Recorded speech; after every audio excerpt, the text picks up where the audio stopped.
김경래 최강 시사.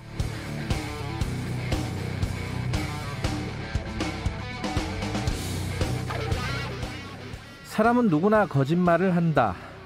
미국 드라마 닥터 하우스의 주인공 하우스 의사가 항상 하는 말입니다. 환자들이 자신의 건강을 위해서 진찰하는 의사들한테까지 자주 거짓말을 하기 때문에 환자들의 말을 절대 믿지 말라는 뜻이라고 합니다. 미국의 심리학자 제럴드 제리슨이라는 사람의 연구 결과라는데요. 사람은 하루 평균 200번, 8분에 한 번씩 거짓말을 한다고 하네요. 이것도 혹시 거짓말인지 의심스럽지만 적어도 나는 어제 거짓말을 한 번도 안 했다고 말하는 사람은 아마 매우 심각한 거짓말쟁이일 가능성이 높을 겁니다. 물론 습관적인 사소한 거짓말은 남들에게 그렇게 큰 피해를 주지는 않습니다. 반갑지 않아도 반갑다고 하고 고맙지 않아도 고맙다고 하는 게 뭐 그리 문제겠습니까? 실제 해악이 큰 거짓말은 이해관계가 얽혀있는 거짓말이겠죠. 이용구 차관이 술에 취해가지고 택시기사를 폭행을 했는데 경찰은 원래 블랙박스 영상이 없다고 밝혔었죠. 그런데 있었다네요. 택시기사가 이미 경찰한테 보여줬다는 거예요. 경찰은 무엇을 위해서, 누구를 위해서 거짓말을 한 걸까요? 보고는 어디까지 됐고 어느 선까지 거짓말을 한 걸까요? 경찰도 거짓말을 하고 룸사롱에서 접대를 받은 검찰도 거짓말을 합니다. 국회의원도 거짓말을 하고 정부도 청와대도 가끔 거짓말을 합니다. 그리고 이건 우리가 하루에 200번씩 하는 거짓말이 아니라 이해관계가 얽혀있는 위험한 거짓말일 가능성이 큽니다. 위험한 거짓말을 줄이는 방법은 거짓말을 걸러내는 여과장치를 촘촘하게 하고 걸리면 큰일 난다는 선례를 만드는 방법밖에 없습니다.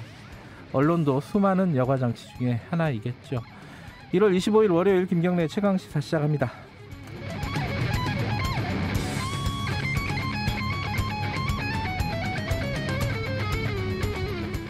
김경래 최강시사는 유튜브 라이브 열려 있습니다. 실시간 방송 보실 수 있고요. 샵 9730으로 문자 기다립니다. 짧은 건 50원, 긴 건 100원이고요. 스마트폰 콩 이용하시면 무료로 참여하실 수 있습니다. 오늘 1부에서는요. 좀 시끄러운 사건이죠. 김학의 전 법무부 차관 출국 금지 관련된 여러 가지 논란들 당사자 중에 한 명입니다. 오늘은 차규근 법무부 출입국 외국인 정책본부장과 얘기 좀 나눠보겠습니다. 무슨 얘기를 하실지 궁금하네요. 2부에서는 국민의힘 이준석 전 최고위원, 민주당 박성민 최고위원과 정치사이다 준비되어 있습니다.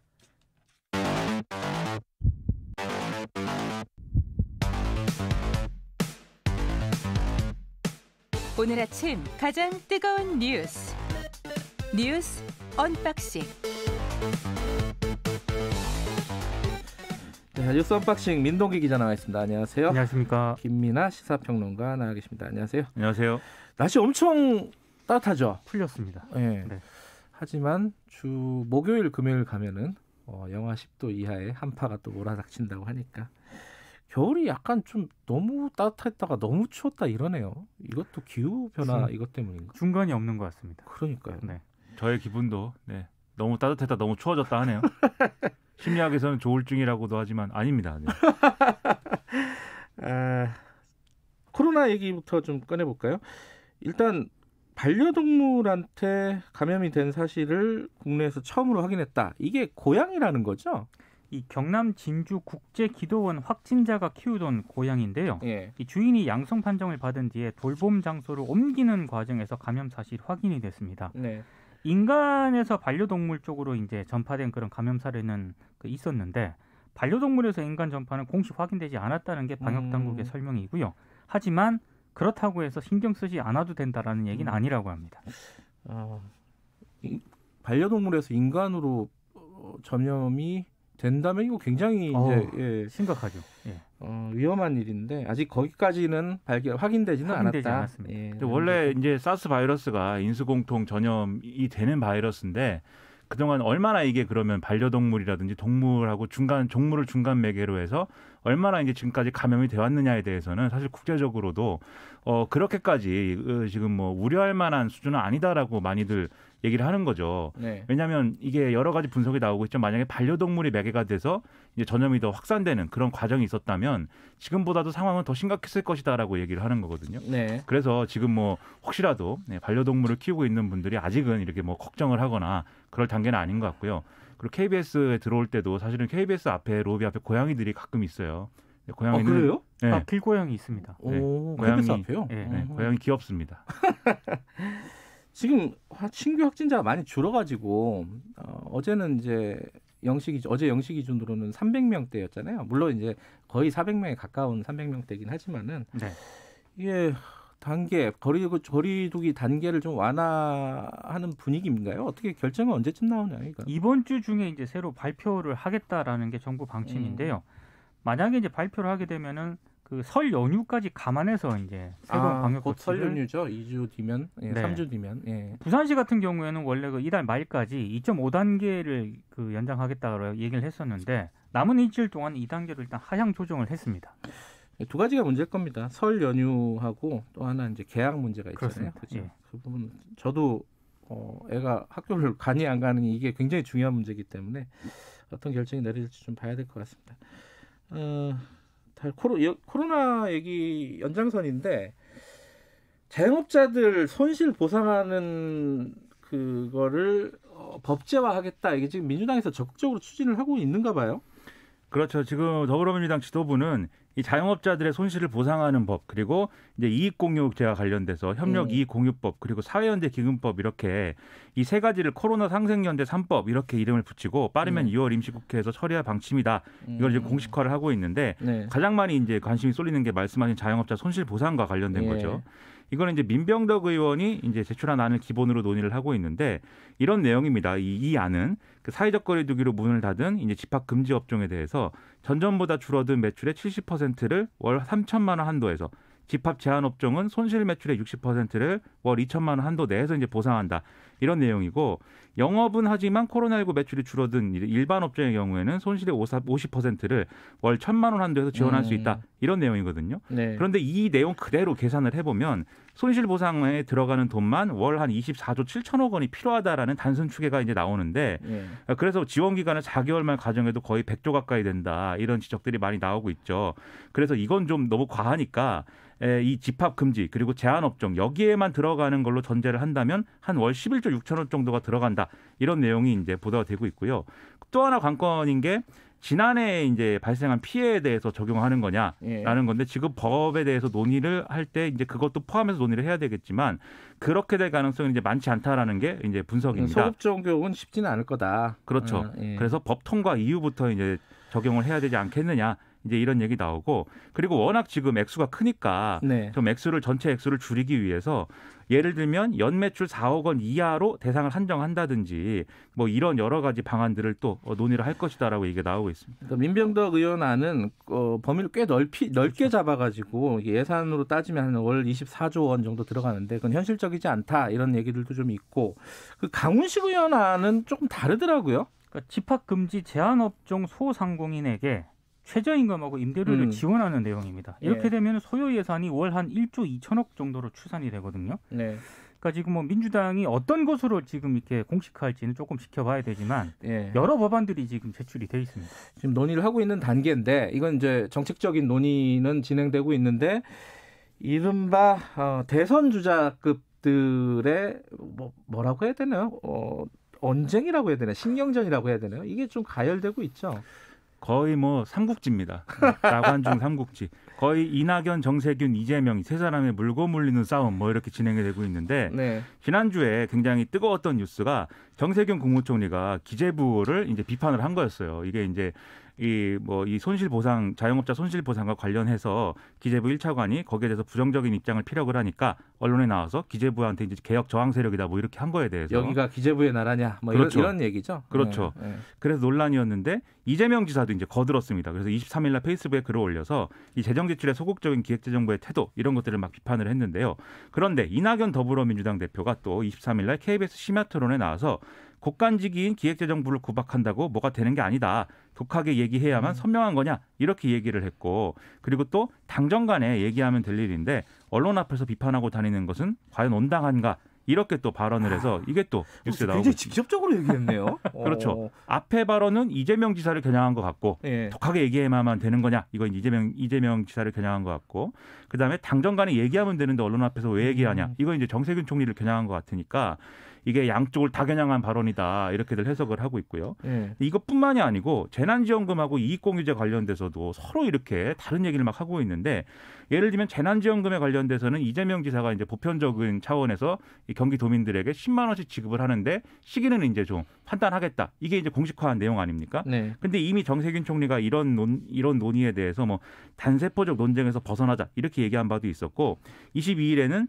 이른바 언론은 정세균계로 분류를 하는 이원욱 의원이 이재명 지사를 겨냥해서 포퓰리즘 논쟁을 중지하자 뭐 이렇게 얘기하는 일도 있었고요. 그리고 이낙연 대표도 거리두기 중인데 소비하라고 하는 거는 왼쪽 깜빡이 켜고 오른쪽으로 가는 것과 비슷하다. 뭐 이런 취지의 얘기를 해서 또 지난주에 또 언론의 보도가 많이 됐죠. 그리고 정세균 총리가 또 이익공유제에 대해서 난 그런 단어는 쓰지 않는다라고 얘기한 게 지난주에 또 이제 이번 주에도 뉴스에 계속 오르내리고 있어서 이 재난지원금과 이익공유제와 그다음에 이 자영업자 손실보상을 놓고 이 세 사람이 그야말로 물고 물리는 싸움을 뭔가 하고 있다라는 인상을 상당히 주고 있습니다. 이게 그 자영업자 손실 보상하고 이익공유제 이런 것들이 굉장히 예민한 문제이기 때문에 돈 문제이기 때문에 그렇죠. 여기에 대한 입장들을 듣는 거는 좋은 일인 것 같아요. 근데 너무 많이 나오면 이게 또 헷갈리기 시작하거든요. 네. 이게 도대체 뭔 소린가. 그리고 이게 싶다고. 다 같은 당 소속들이잖아요. 그러면은 할 수 있는 것들에 대해서 이제 각자 입장을 조율하고 뭐 이런 것들이 필요해 보이는데 입장을 조율하는 게 아니라 이제 나와서 막 이렇게 말싸움하듯이 하니까 상당히 이건 결국 대권 경쟁이다 이런 해석이 덧붙여질 수밖에 없고 여기에 대해서 특히 이낙연 대표가 최근에 지지율이 좀 하락 국면 아닙니까? 그래서 이낙연의 빈자리를 치고 들어오는 거냐? 막 이런 해석들이 이제 또 제기가 되고 있어서 사실 이거 지켜보는 입장에서는 아니 빨리 지원해줬으면 좋겠는데 이렇게 돼서 뭐 지지부진해지는 거 아니야 괜히 뭐 이렇게 싸움만 하다가 그렇죠. 예. 좀 불안합니다. 그래서. 예. 다른 얘기 좀 해보죠. 이용구 차관, 법무부 차관 택시기사 폭행 문제. 제가 오프닝에서 얘기한 부분인데 이게 이제 경찰이 뭔가를 덮었다. 라는 쪽으로 지금 방향이 가고 있어요. 그죠? 그러니까 폭행 장면이 담긴 블랙박스 영상을 경찰이 확인을 했는데 못 본 것으로 하겠다며 덮었다는 의혹이 제기가 됐습니다. 일단 경찰은 당시 그 수사관을 대기발령 조치라고 진상조사에 착수를 했는데요. 이거는 이제 택시 기사의 인터뷰죠. 못 본 것으로 하겠다. 못 본 것으로 하겠다. 경찰이 이렇게 얘기했다 이거죠. 예. 일단 경찰은 합동 진상조사단을 편성을 해서 조사에 착수하겠다고 밝혔고요. 진상조사단은 13명 규모입니다. 그리고 어떤 걸 이제 조사를 한다는 거냐? 당시 해당 그 경찰관이 블랙박스 영상의 존재를 알게 된 시점하고요. 그리고 서초경찰서 팀장, 과장, 서장 등에게 보고가 이루어졌는지 이런 부분들에 대해서 조사를 하겠다는 거고 사건 당시 서초경찰서장이었던 최모 총경이라는 사람이 있거든요. 네. 최근 인사해서 서울경찰청으로 자리를 옮겼다고 합니다. 이 택시기사 폭행 사건 이게 사실은 하루에도 몇십 건 있는 이 단순 폭행 사건일 수도 있는데 이 사건으로 이제 경찰이 지금 아수라장이 됐네요. 지금 사실상. 그렇죠. 이게 그렇지 않아도 지금 이 사건을 국가수사본부장 직무대리 지시에 따라서 지금 이제 진상조사단을 편성한 거 아닙니까? 예. 이 의미가 사실 이 문제 때문입니다. 경찰이 지금 수사 종결권을 갖게 됐는데 네. 이 수사 종결권을 자신들의 어떤 이해관계에 의해서 이제 편의적으로 자의적으로 이제 활용할 경우에 결국 정권 봐주기 수사 뭐 이런 거 되는 거 아니냐는 의심이 있으니까 거기까지 얘기가 가는군요. 그렇죠. 사실 예. 이거를 이번에 경찰이 털어야 되는 건데 그런 예. 차원에서 과연 털 수 있는지 우리가 또 지켜봐야 되겠죠. 이 사건 처음 터졌을 때 입장들이 좀 갈렸잖아요. 이거 뭐 별거 아니고 그 단순 폭행 사건인데 이거 뭐 얘기를 다시 키우는 거 아니냐. 이거 뭐 다시 조사해봤자 뭐 별거 이제 혐의가 이렇게 나올 수가 없다. 이게 특가법이 적용되기가 쉽지는 않다. 이런 의견들을 많이들 얘기하셨는데 저는 그때 검찰이 수사하면 좀 달라질 수 있지 않느냐 얘기를 했다가 네. 나중에 그 얘기들을 많이 하셔갖고 내가 잘못 생각했나? 이런 생각했는데 지금 분위기를 보니까 조금 사건은 좀 커진 분위기예요. 지금 그렇습니다. 이미. 예. 원래 그 경찰은 블랙박스 영상이 없었다라고 얘기를 했었는데 네. 그 택시기사가 처벌을 원치 않는다. 네. 그래서 단순 폭행죄다 이렇게 얘기를 했었는데 일단 블랙박스 영상이 있는 것으로 나왔고요. 네. 택시기사도 지금 다른 얘기를 하고 있거든요. 예. 그러니까 상황이 많이 바뀐 것 같습니다. 그러니까 이게 폭행이냐 뭐 단순 폭행이냐 특가법이냐 이 문제를 떠나서 예. 이 일선 경찰관이 이 블랙박스를 확인한 경찰관이 이용구 변호사, 당시 변호사지 않습니까? 법무실장을 한 이후에 이 사람이 이제 정권과 가까운 인사라는 거를 자체 판단을 해가지고 블랙박스를 안 보기로 한 것인지 아니면 위에다 보고했는데 위에서 야 그 사람은 중요한 사람이야라고 해서 뭐 이렇게 누락을 한 것인지 이런 것들이 지금 핵심 쟁점이 되고 있어서 검찰도 이 부분에 대해서 지금 수사를 하겠다라는 거거든요. 그래서 말씀하신 검찰 수사가 어떻게 되느냐도 지금 상당히 중요한 문제가 됐죠. 이게 검경 수사권 조정 공수처 출범, 검찰 개혁 이런 사건들하고 다 얽혀 있는 사건이라서 사건이 어디로 튈지 잘 모르겠네요. 자, 여기까지 듣도록 하죠. 고맙습니다. 고맙습니다. 민노기 기자 그리고 김민아 시사평론가였습니다. 지금 시각은 7시 35분입니다. 출근길 날씨 정보입니다. 오늘도 예년 이맘때 기온을 4도에서 11도가량이나 웃돌며 때이른 봄 날씨가 나타나겠습니다. 현재 기온이 서울 3.2도, 광주 5도 등으로 일부 내륙을 제외한 대부분 지방이 영상의 기온을 보이고 있고요. 한낮에는 대구 12도, 서울 13도, 대전 14도 등으로 어제만큼 오르겠습니다. 오늘 전국에 가끔 구름이 많이 끼겠고 미세먼지 농도는 좋음에서 보통 단계를 유지하며 공기는 계속 깨끗하겠습니다. 목요일까지 평년 기온을 웃돌다가 금요일에 다시 매서운 강추위가 찾아올 것으로 예상됩니다. 현재 서울의 기온은 3.2도입니다. 날씨 정보 송소진입니다. 이어서 이 시각 교통 상황을 KBS 교통정보센터 김한나 씨가 전해드립니다. 네, 월요일답게 서울 시내는 일찍부터 출근 정체가 자리 잡았습니다. 동부간선도로 성수분기점 방면으로 도봉 지하차도 출구부터 성수분기점까지 쭉 정체고요. 강변북로 구리 쪽으로는 행주대교부터 밀리기 시작해서 동작대교까지 1시간은 생각하셔야겠습니다. 반대 일산 방면은 구리 시계에서 한강대교 북단까지 정체입니다. 수도권 제1순환고속도로 일산에서 판교 쪽으로는 장수나들목 1차로에서 승용차 관련 사고를 처리하고 있고요. 이 전후로는 자유로에서 김포 부근과 서운분기점부터 송내 사이 6km, 다시 소래터널부터 안현분기점까지 5km 더딘 흐름 보이고 있습니다. KBS 교통정보센터였습니다. 최강 시사.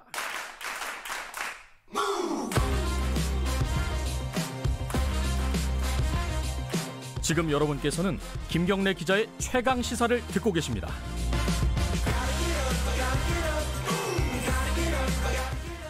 네, 검찰이 김학의 전 법무부 차관 출국 금지 관련해가지고 법무부 압수수색하고 수사를 계속 속도를 높이고 있습니다.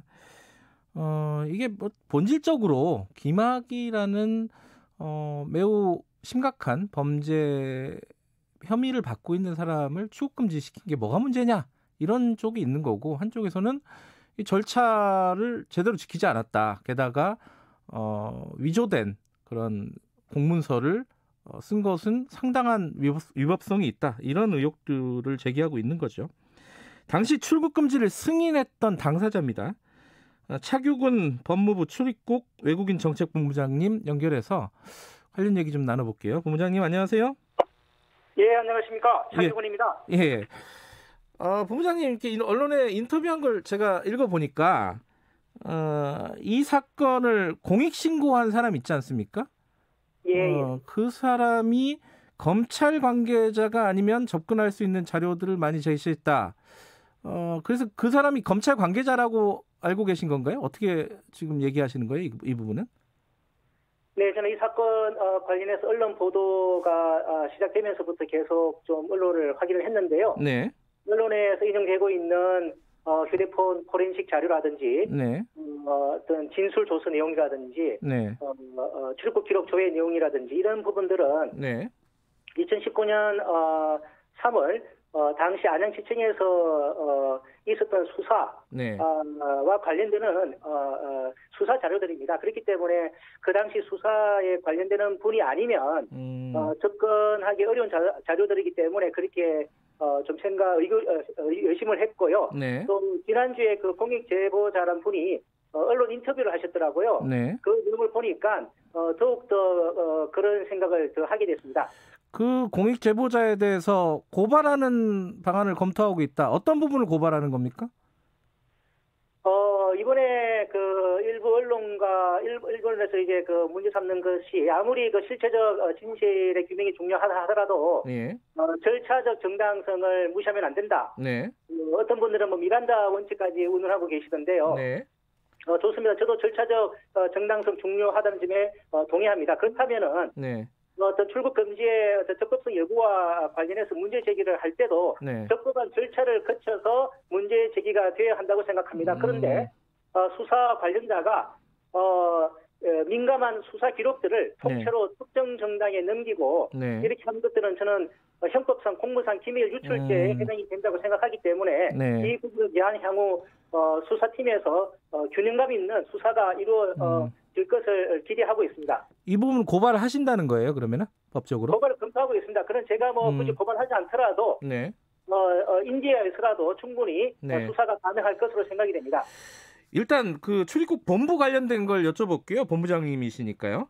네. 그 법무부 직원들이 출입국 본부 직원들이 김학의 전 차관 출입을 했는지 아니 출입 그 뭐 밖으로 나가는지 안 나가는지 이걸 계속 조회를 했다는 게 언론 보도에 나왔잖아요. 그게 횟수로 따지면 177번, 177회를 조회를 했다는 거예요. 이거는 다 무단 조회다. 근거 없이 조회를 한 거다. 피의자도 아닌데 이런 주장에 대해서는 어떻게 보십니까? 사실관계를 제대로 알지 못하고 하시는 주장입니다. 왜요? 예. 법무부 출입국 당국은 출입국관리법과 개인정보보호법에 의해서 소관 업무 수행을 위해서 불가피할 경우에는 관련 정보를 접근해서 조회를 할 수가 있습니다. 그런데 네. 그 77회 그 부분에 대해서 말씀을 드리자면은 실제로는 154회고요. 154회요? 예, 154회 그 출국 김학의 전 차관께서 이제 출국 시도하기 전에 예. 조회된 로그 기록된 횟수가 154회고요. 예. 그 154회를 관련성 있는 걸로 그리핑을 해보면 27회 정도가 됩니다. 그런데 그 27회 중에서 19회는 그 당시 언론에서 김학의 전 차관이 과거 그 3월 15일에 이제 진상조사단에 불출석을 하시면서 네.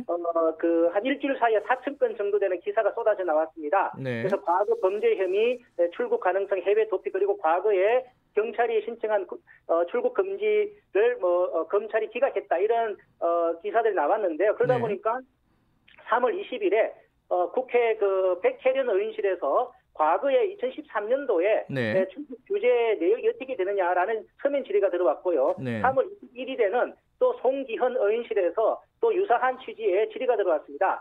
저는 국회의원실의 서면 질의에 대해서는 저희가 종래 통상적으로 당연하게 직무 범위 내에서 네. 2013년도의 어떤 출입국 규제 이분이 그 출입국 규제 내역을 보시면요, 네. 엄청 복잡합니다. 그 과정에서 로그를 많이 이제 하게 된 로그 많이 이제 카운터가 된 셈인데 네. 그런 관련되는 확인 작업이 한 19회 그리고 이제 21일 날에는 그 SBS 8시 뉴스에 네. 김학의 전 차관이 출국 금지가 되지 않아서 네. 해외 도피 가능성까지 있다. 해외 도피를 하게 되면 네. 이 사건의 진상 규명은 미궁에 빠지게 된다. 네. 이런 언론 보도도 있었고 YTN도 그날 아침에 비슷한 보도가 있었습니다. 네. 이런 언론 보도 관련해서 그 사실의 진위 여부, 진짜 출국한 거 아닌가? 왜냐하면은 법무부 출입국 공무원은 언론에 어떤 중요한 범죄 혐의자의 어떤 출국이나 출국 시도에 관한 뉴스가 나오면은 네. 바로 그걸 확인해서 장 차관에게 보고할 의무가 있습니다. 거기에 따라서 이루어진 횟수가 9회 정도 되기 때문에 이것을 무단 불법 조회라고 하는 것은 법리 오해 및 사실 오인이라고 볼 수가 있습니다.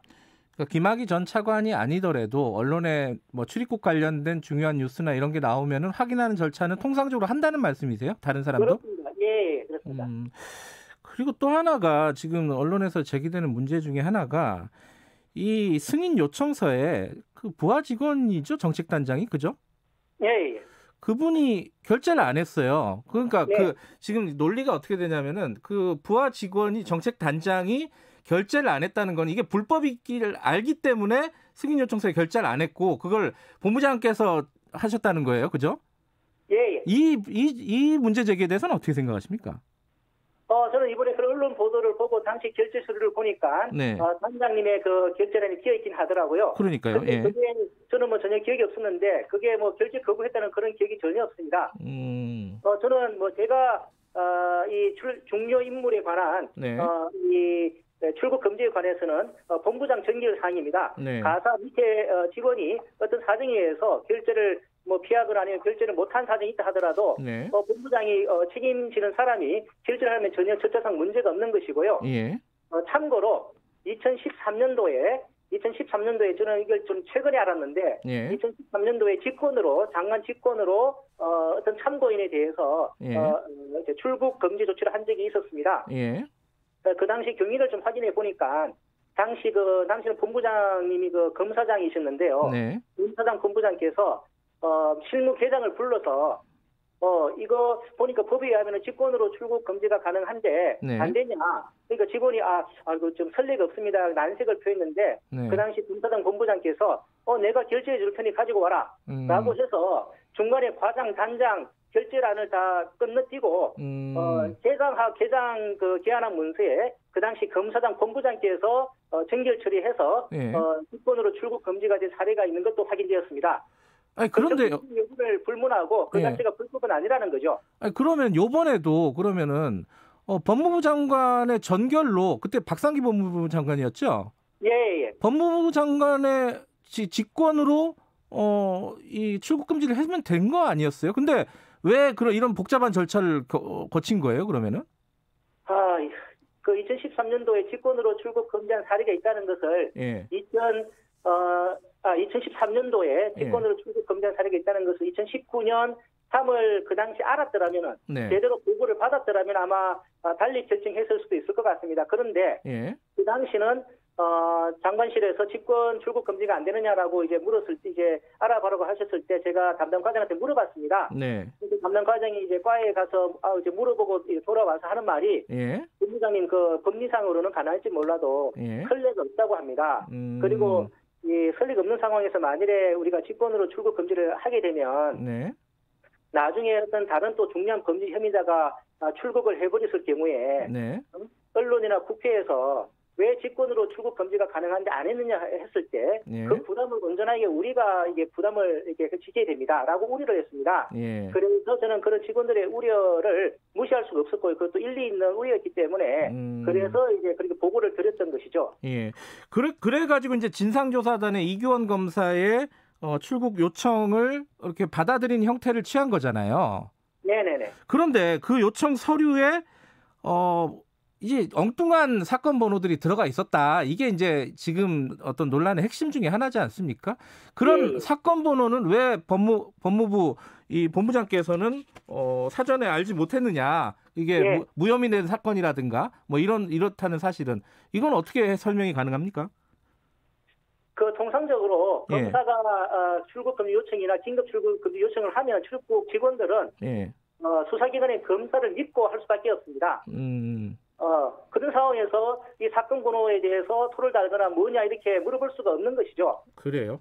예, 그리고 그 사건 번호가 네. 과거에 그 무혐의 됐던 그 사건 번호인지 네. 아니면 그 사건 번호가 형사적으로 검찰 내부에서 어떤 의미가 있는 것인지 네. 제기가 된 것인지 제기가 될 것인지 네. 어떤 노력이 있는지는 출국 당국에서 알 수가 없는 것이죠. 네. 뒤늦게 그것을 아마 이번에 공익 제보를 하신 분은 검찰 관계자로 보이는데요. 네. 순전히 검사적인 시각에서 네. 그런 어떤 문제제기를 하시는 것 같은데 그거는 네. 출입국 당국에서 알 수가 없는 것입니다. 그럼 출입국 당국에서는 몰랐다 하더라도 예. 그럼 이규원 검사가 사건 번호를 다른 번호로 기재를 한 것은 잘못됐다는 뜻인가요? 지금 말씀하시는 거는?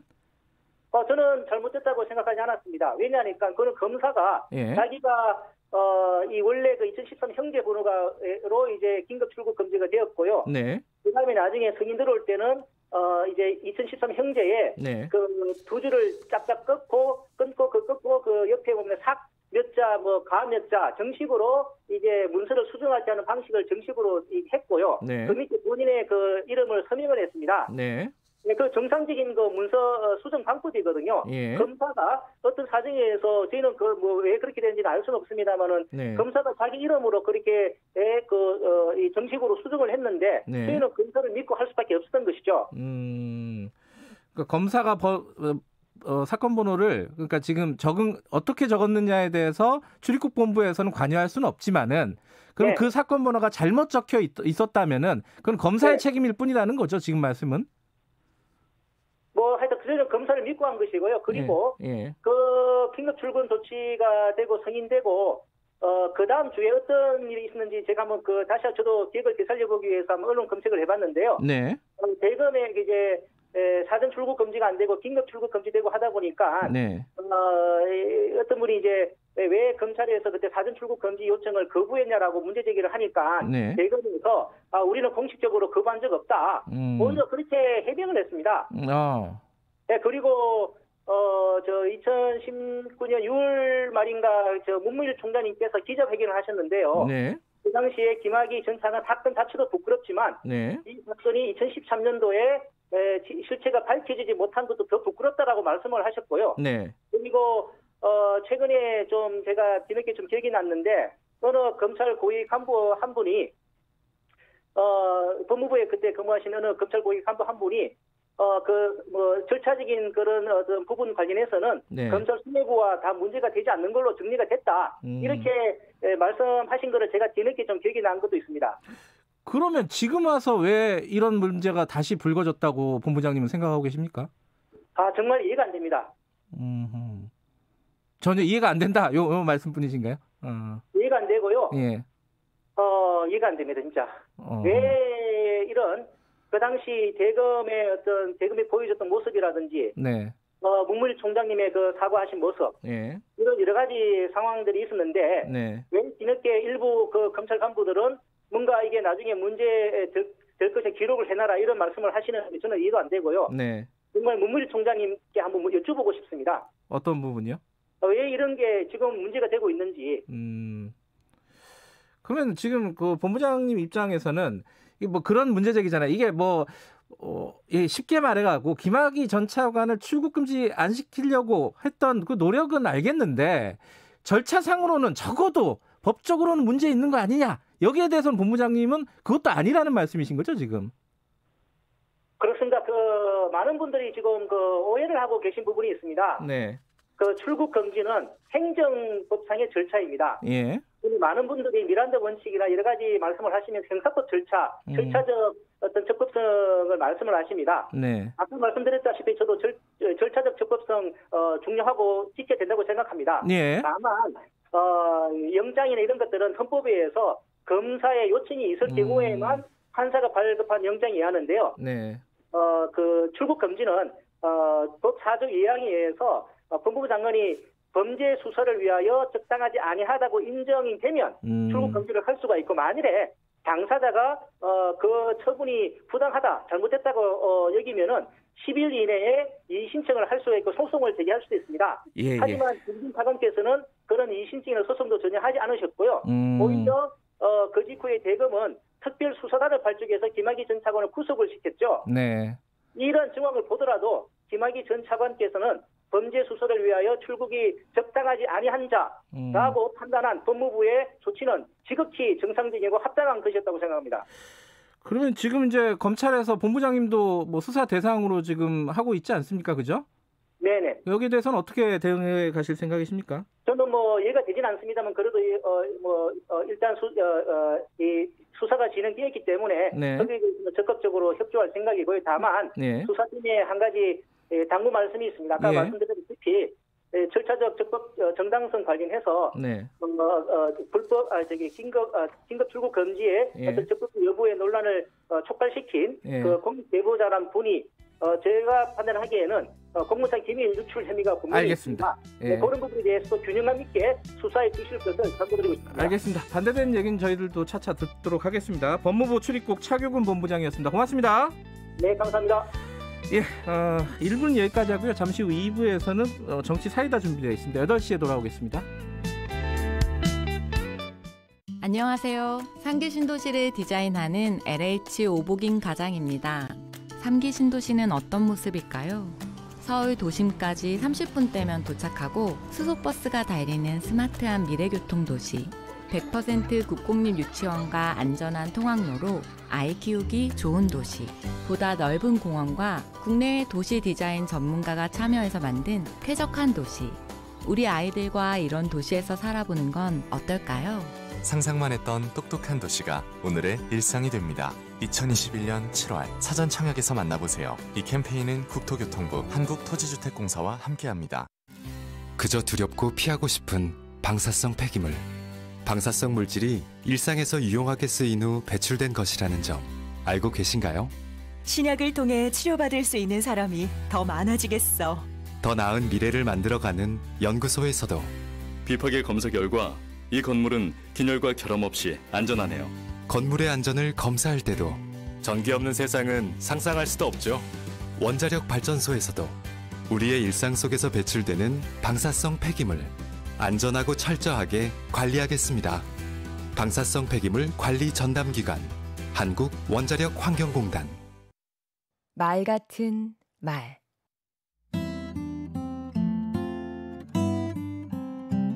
안녕하세요. 강원국입니다. 40이 넘으면 자기 얼굴에 책임을 져야 한다. 얼굴에 사람의 인격이 담겨 있다는 말인데요.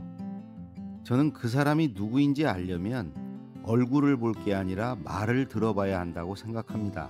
아하. 그래서 저는 50살을 넘기면서 내 말에 책임을 지기로 했습니다. 그 후 제가 하는 몇 가지가 있습니다. 첫째, 내 말을 내가 관심 갖고 듣습니다. 말버릇에 신경을 쓰고 손동작도 눈여겨봅니다. 언젠가 보니까 제가 말하면서 손가락질하는 버릇이 있더라고요. 좋지 않은 습관 같아서 고치려고 노력합니다. 둘째, 남의 말을 유심히 듣습니다. 그러면서 나는 저렇게 말하지 말아야지 라고 생각합니다. 반면 교사로 삼아야 할 다른 사람의 나쁜 말버릇을 찾는 겁니다. 셋째, 말투나 결론을 얼버무리지 않으려고 합니다. 또박또박 말하고 내용을 분명하게 전하려고 애씁니다. 그러려면 생각나는 대로 말하는 게 아니라 생각하면서 말해야 합니다. 넷째, 같은 말이라도 긍정적으로 표현하려고 합니다. 부정적으로 말하면 부정적인 사람으로 보이기 쉬우니까요. 다섯째, 목적에 맞게 말하려고 합니다. 말의 목적이 설명일 수도 있고 설득일 수도 있습니다. 친교 혹은 재미일 수도 있지요. 내가 지금 왜 이 말을 하는지 생각해 보는 것입니다. 끝으로 후회할 말을 하지 않으려고 합니다. 무심결에 해버린 경우에는 곧바로 정정하거나 사과합니다. 이런 노력 덕분인지 제 말은 하루하루 나아지고 있습니다. 제자리에 머물지 않고 하루가 다르게 성장하는 걸 확인하는 기쁨과 즐거움, 그것만으로도 사는 게 재밌습니다. 강원국의 말 같은 말이었습니다.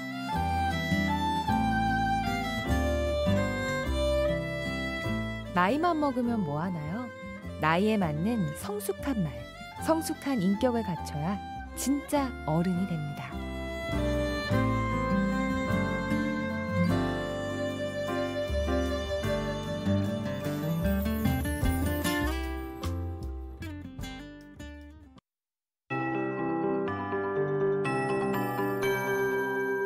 KBS 58분 날씨. 추운 겨울 속에서 만난 때이른 봄 날씨가 오늘도 이어지겠습니다. 예년 이맘때보다 4도에서 11도가량이나 높아서 3월 중순에서 하순에 해당하는 기온이 나타나겠는데요. 지금 서울의 기온이 3.3도, 대구 3.5도, 광주 4.8도 등을 보이고 있습니다. 낮에는 서울과 부산 13도, 대전 14도, 전주 15도, 제주 16도 등으로 어제만큼 올라 포근할 전망입니다. 날이 포근하니 미세먼지는 괜찮을 않을까 걱정이 되실 텐데요. 지금 깨끗한 동풍이 불어오고 있고 이 바람이 높은 태백산맥을 넘으면서 공기가 데워져 우리나라의 기온이 높아진 상태여서 나름 포근해도 오늘 전국의 미세먼지 농도는 좋음에서 보통 단계를 유지하겠습니다. 하늘은 전국이 대체로 맑겠고요. 가끔 구름이 많이 끼겠습니다. 내일은 비 소식이 있어 오늘보다 기온이 1도에서 3도가량 떨어지겠습니다. 남부지방과 제주도는 새벽부터 저녁 사이에 비가 오겠고 중부지방은 낮 한때 비가 예상됩니다. 앞으로 기온은 점차 떨어지겠지만 목요일까지는 평년 기온을 웃돌겠는데요. 하지만 금요일에 다시 서울의 아침 기온이 영하 12도, 낮에도 영하 6도에 머물며 다시 강추위가 찾아올 전망입니다. 현재 서울의 기온은 3.3도입니다. 송소진입니다.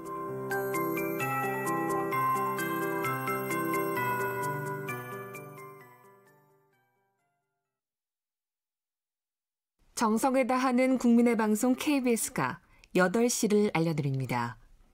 AM 711kHz, FM 97.3MHz, KBS 1라디오입니다. HLKA.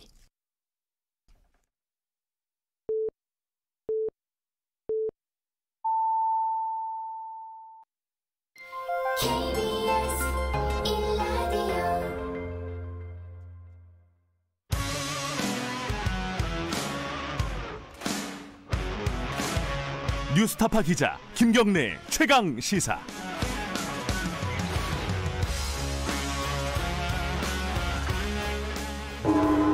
최강 시사 정치 사이다.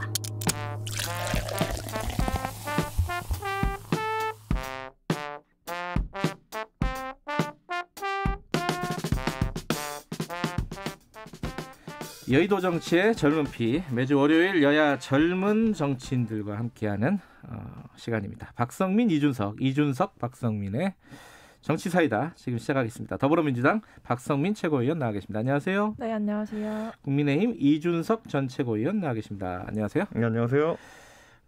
실시간 방송 유튜브 라이브 열려 있고요. 샵 9730으로 문자 기다립니다. 짧은 건 50원, 긴 건 100원, 스마트폰 콩 이용하셔도 좋고요. 저희들이 대신 질문해 드릴 테니까 많이들 보내주시기 바라겠습니다.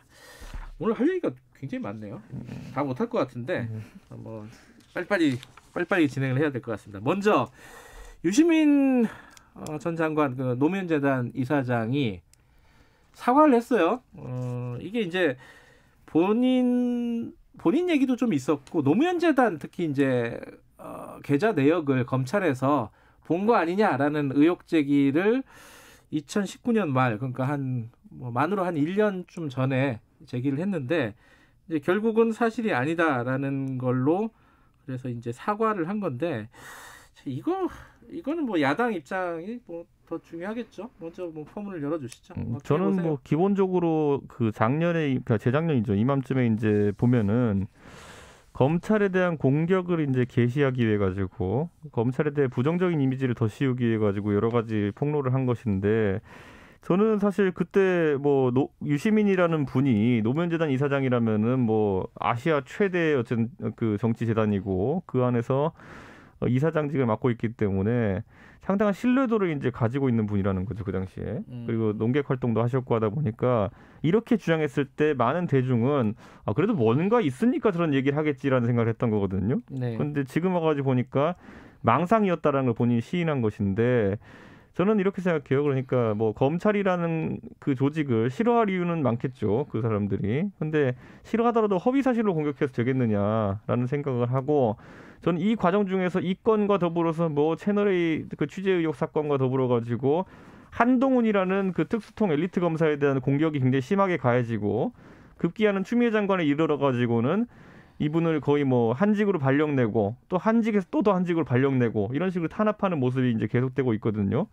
혹자들은 그냥 이제 사실관계 밝히고 사과했으니까 오히려 사과도 안 하는 대중보다 나은 거 아니냐라고 하는 경우가 있는데 천만에요. 이거는 조직적으로 어떤 특정 한동훈 개인에 대해 가지고 권력과 권력 주변부의 사람들이 집단 린치를 가한 다음에 이제야 이제 한 1년쯤 지나가지고 사실관계가 밝혀지니까 시간차 사과를 한 거거든요. 유시민 장관에게 그 당시에 이렇게 의혹 제기했을 때 당연히 이런 반론이 있었죠. 어떤 근거로 그런 얘기를 하냐. 그런데 유시민 장관은 그 당시에 해명을 할 수 있었음에도 또는 그 당시 처음에 자신의 그 의혹 제기가 망상에 의한 것임을 알고 있었음에도 불구하고 1년 정도 욕먹으라고 내버려 둔 거예요. 그러니까 이런 사람들이 어떻게 공직을 하고 재단 이사장을 하고 이렇게 하겠습니까? 당장 물러나야 됩니다. 근데 알고 있었는지는 잘 모르잖아요.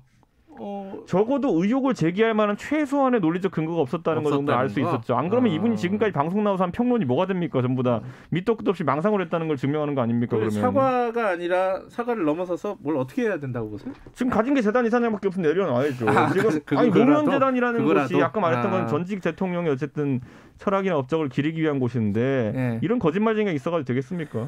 어떻게 보세요? 그 노무현 재단 이사장 내려놓으라는데 내려놔야 된다까지는 동의하기 어렵고 다만 이제 이번 사과를 하신 거는 저는 좀 잘했다고 봐요. 왜냐면은 이게 사실은 저는 뭐 이거 너무 늦게 사과한 거 아니냐라는 얘기도 있는데 일단 이분이 제기하신 의혹이 사실인지 아닌지가 판단되는 경우, 그러니까 예를 들어 검찰 계좌 조회를 했을 때 당사자에게 이제 통보되는 시간이 적어도 1년 정도 확실할 수 있을 때는 1년 정도 걸린다라는 시점으로 봤을 때는 전 유 이사장께서 이 1년 지난 일, 그러니까 적절한 시기에 이 부분에 대해서 사과를 하셨다라고 보는 것이고 사실 사과하시기도 좀 저는 쉽지 않았을 거라고 봐요. 말씀하신 것처럼 이런 사회적인 뭐 파장이 있는 이야기를 하셨고 사실은 본인의 발언에 대해 정정당당하게 또 책임을 지시는 부분이 저는 또 그 부분은 높이 살만하다라고 생각을 하는데 사실 아쉽기는 하죠. 이분도 이제 스스로 사과를 하시면서 밝히셨지만 이제 자신의 생각과 감정에 대해 비판적 거리를 유지하지 못했다라는 말씀을 하셨고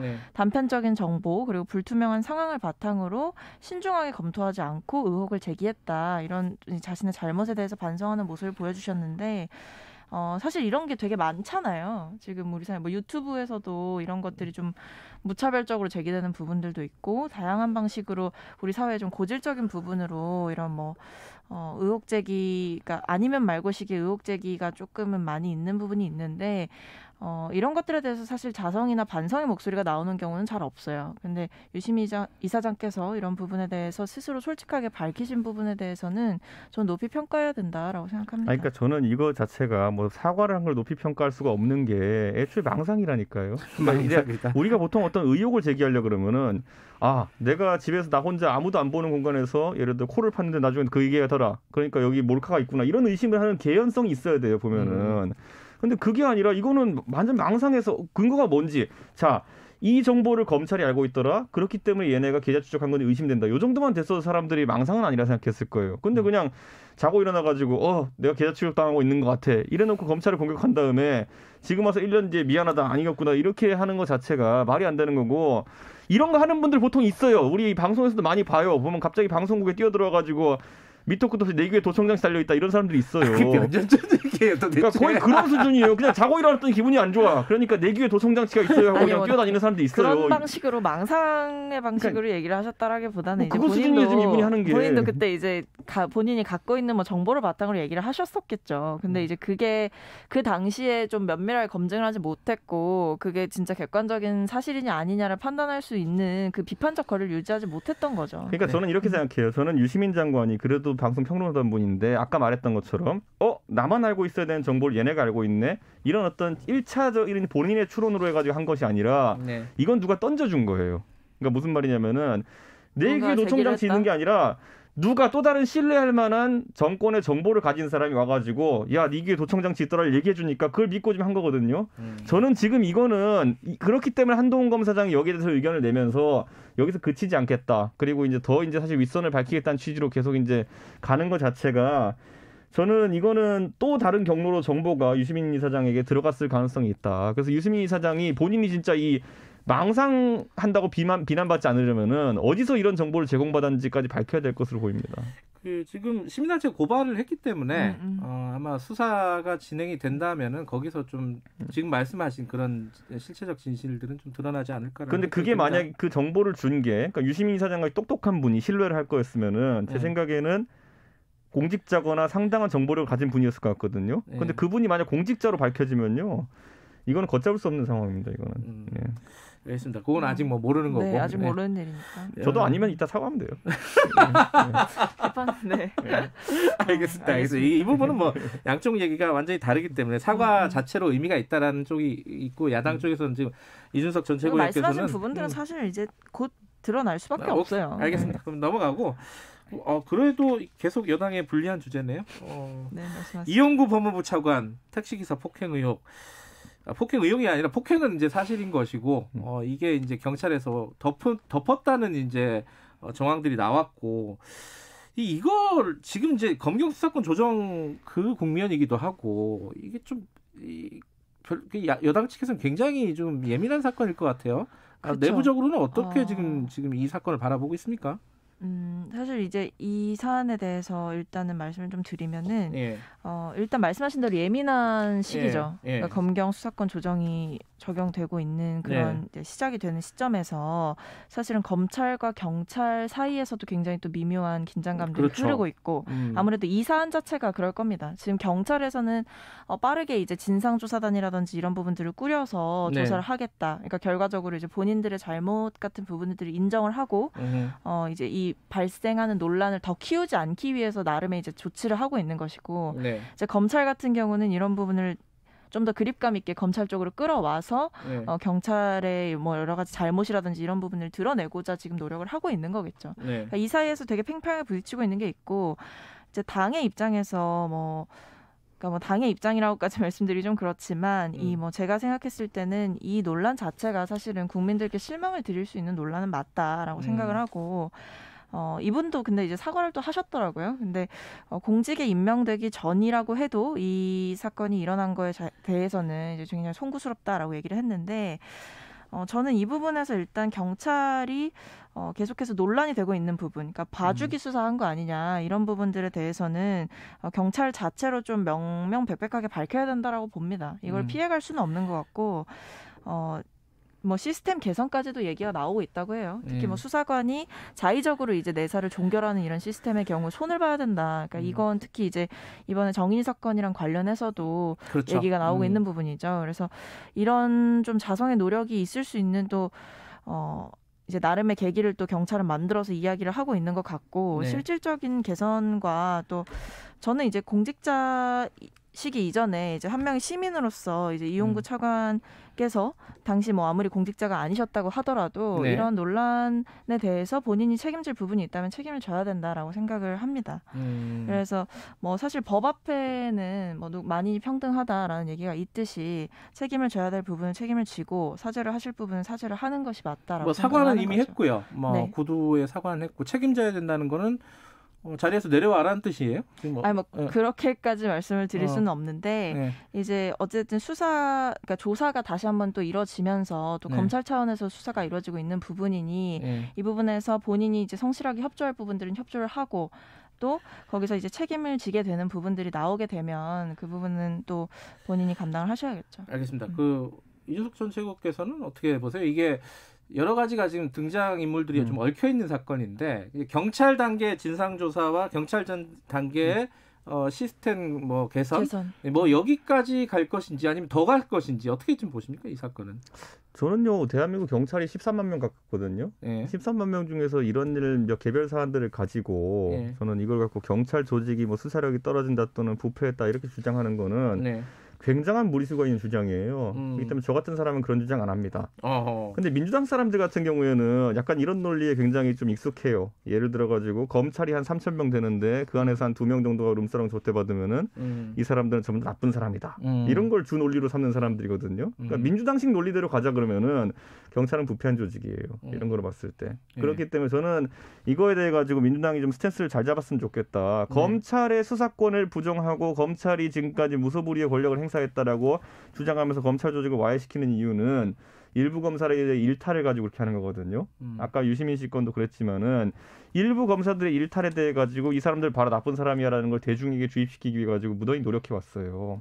그런데 지금 경찰에 대해 가지고는 거꾸로 이제 이건 일부 일탈이다라고 하기에는 한장단으로 춤을 춰야죠. 민주당은 자기들이 좋아하는 사람이면은 어떻게든 옹호하고 자신들이 싫어하는 조직이면은 다 끌어대서 이렇게 비판하는데 아까 제가 말했잖아요. 경찰이든 검찰이든 13만 분의 몇 아니면 뭐 3,000분의 몇 이 정도 비율이거든요. 이런 똑같은 논리라면 민주당 지방자치장은 15분의 2의 확률로 사고를 쳐요. 그러니까 저는 이런 게 훨씬 더 위험한 것인데 이런 진영 논리를 만들기 위해서 지금까지 이런 말도 안 되는 어떤 조직 비하 논리를 가져왔던 것들을 반성하고 저는 아까 처음에 말했던 것처럼 경찰이 전부 다 이렇다라고 국민들이 믿지는 않을 겁니다. 네. 그렇기 때문에 이번 사건에 대해서는 경찰이 진상조사를 하기 나섰기 때문에 어떻게 처음에 그 택시 기사가 사실 이 영상을 이제 복원해가지고 자발적으로 먼저 이제 경찰에 제출했음에도 불구하고 네. 특가법상이 적용이 안 된다는 판단을 해가지고 돌려보낸 것인지 아니면 그 유도한 것인지에 대해 가지고는 명명백백히 밝혀야 된다. 그리고 전 처음부터 제가 택시 운전했던 적이 있기 때문에 기준은 간단합니다. 예, 택시의 운행이라고 하면 미터기의 주행 버튼을 누르면 시작되고요. 지불 버튼을 누르고 돈을 받은 다음에 빈 차를 누를 때까지는 주행 중입니다. 예, 돈 내기 전까지는 내린 거 아니에요. 그런데 이용구 차관이 돈 내고나 싸웠을 것 같지는 않잖아요. 그러니까 저는 이런 것들 앞으로 좀 명확한 기준을 세웠으면 좋겠습니다.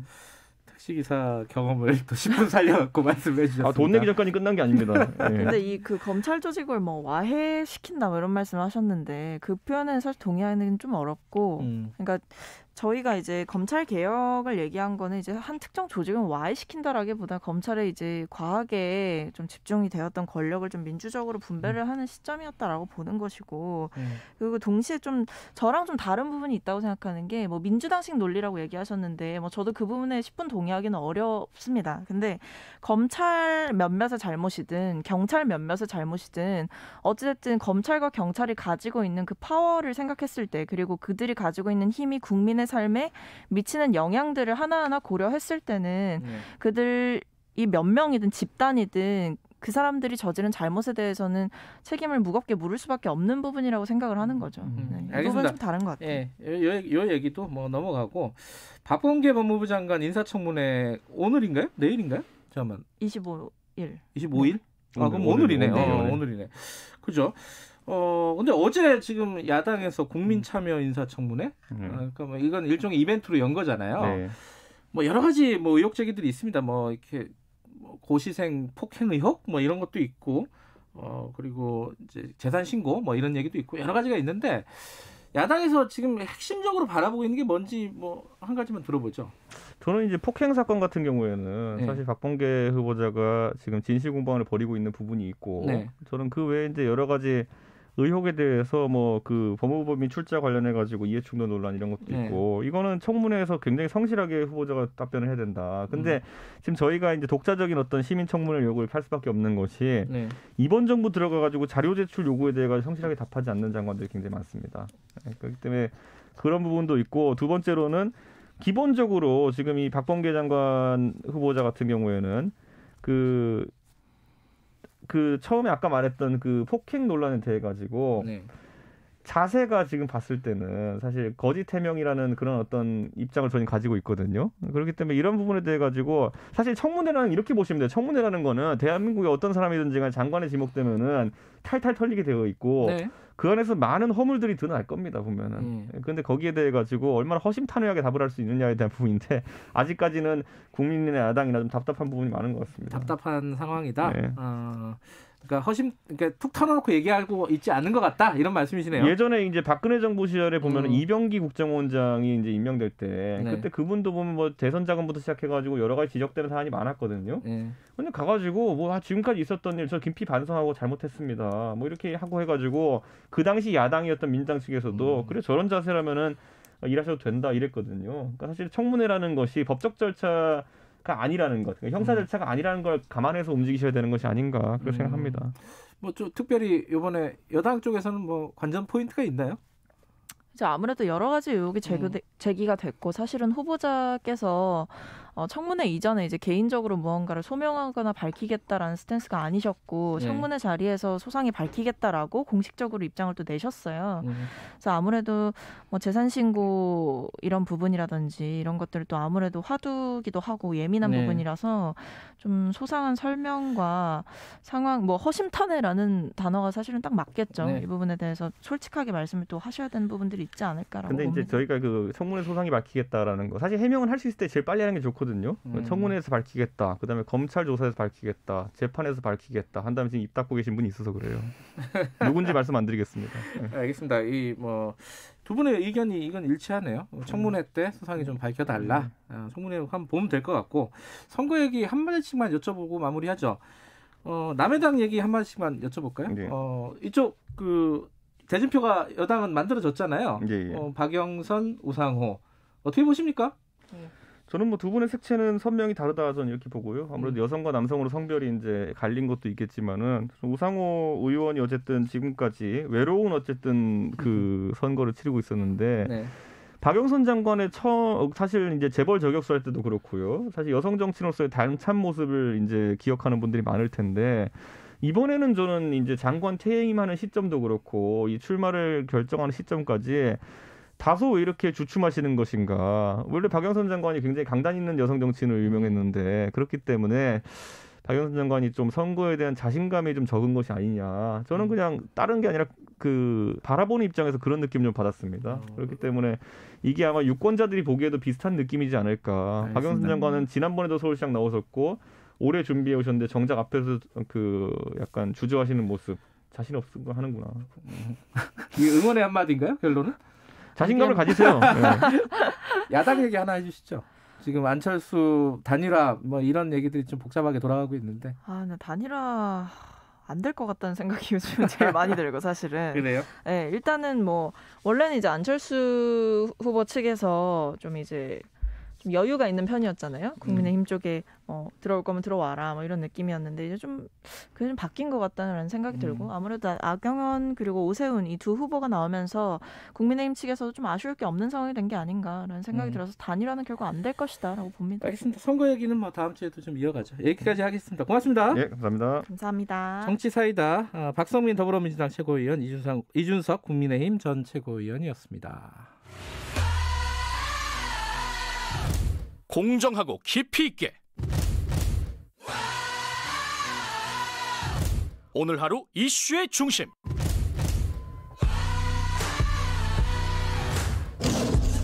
김경래의 최강 시사.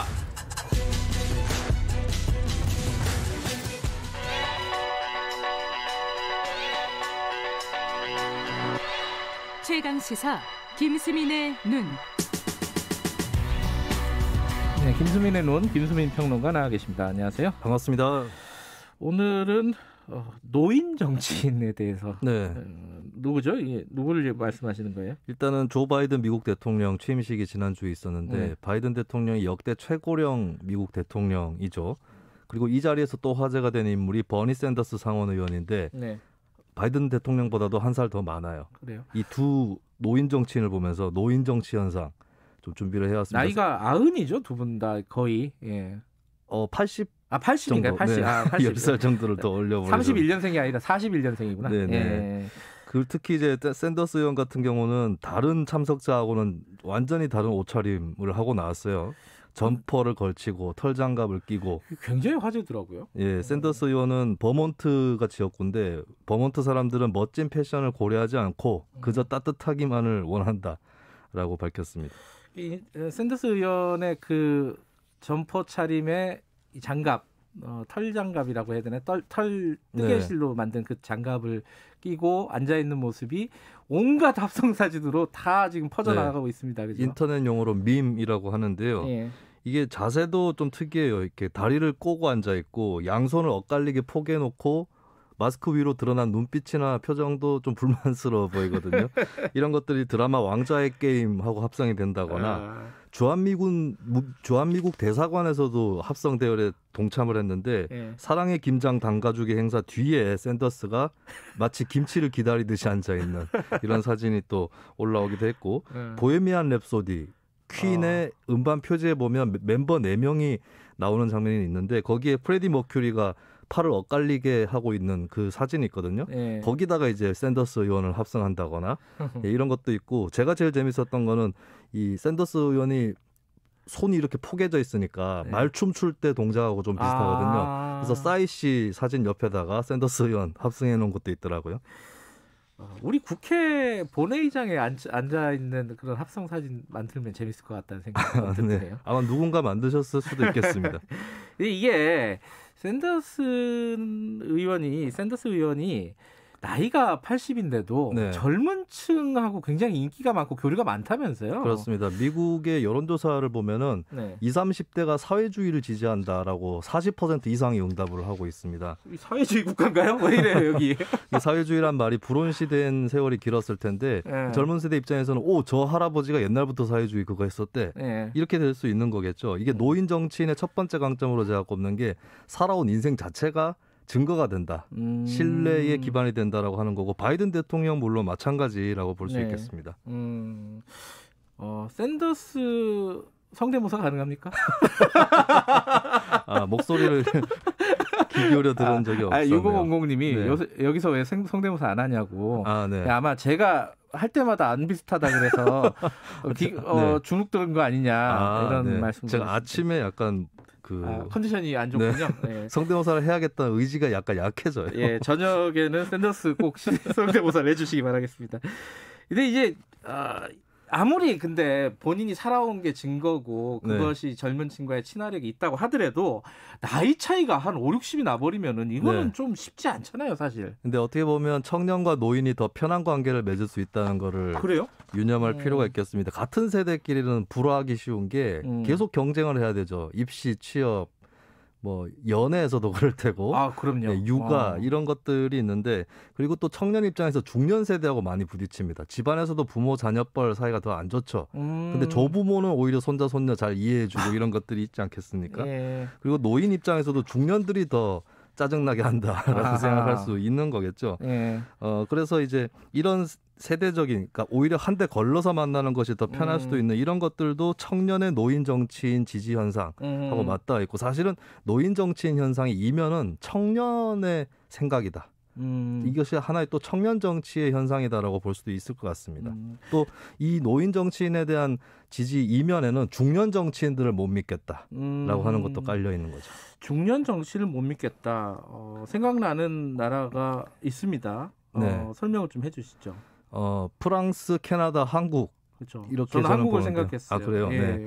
프랑스 같은 경우는 마크롱 대통령이 1977년생이거든요. 되게 젊은 대통령이라서 청년들하고 잘 교감하지 않겠나 이렇게 생각했는데 오히려 그렇게 기대를 했는데 예를 들어서 어떤 국민과의 만남에서 어떤 국민이 취업이 어렵다라고 호소를 하니까 길거리 건너면 일자리가 널렸다.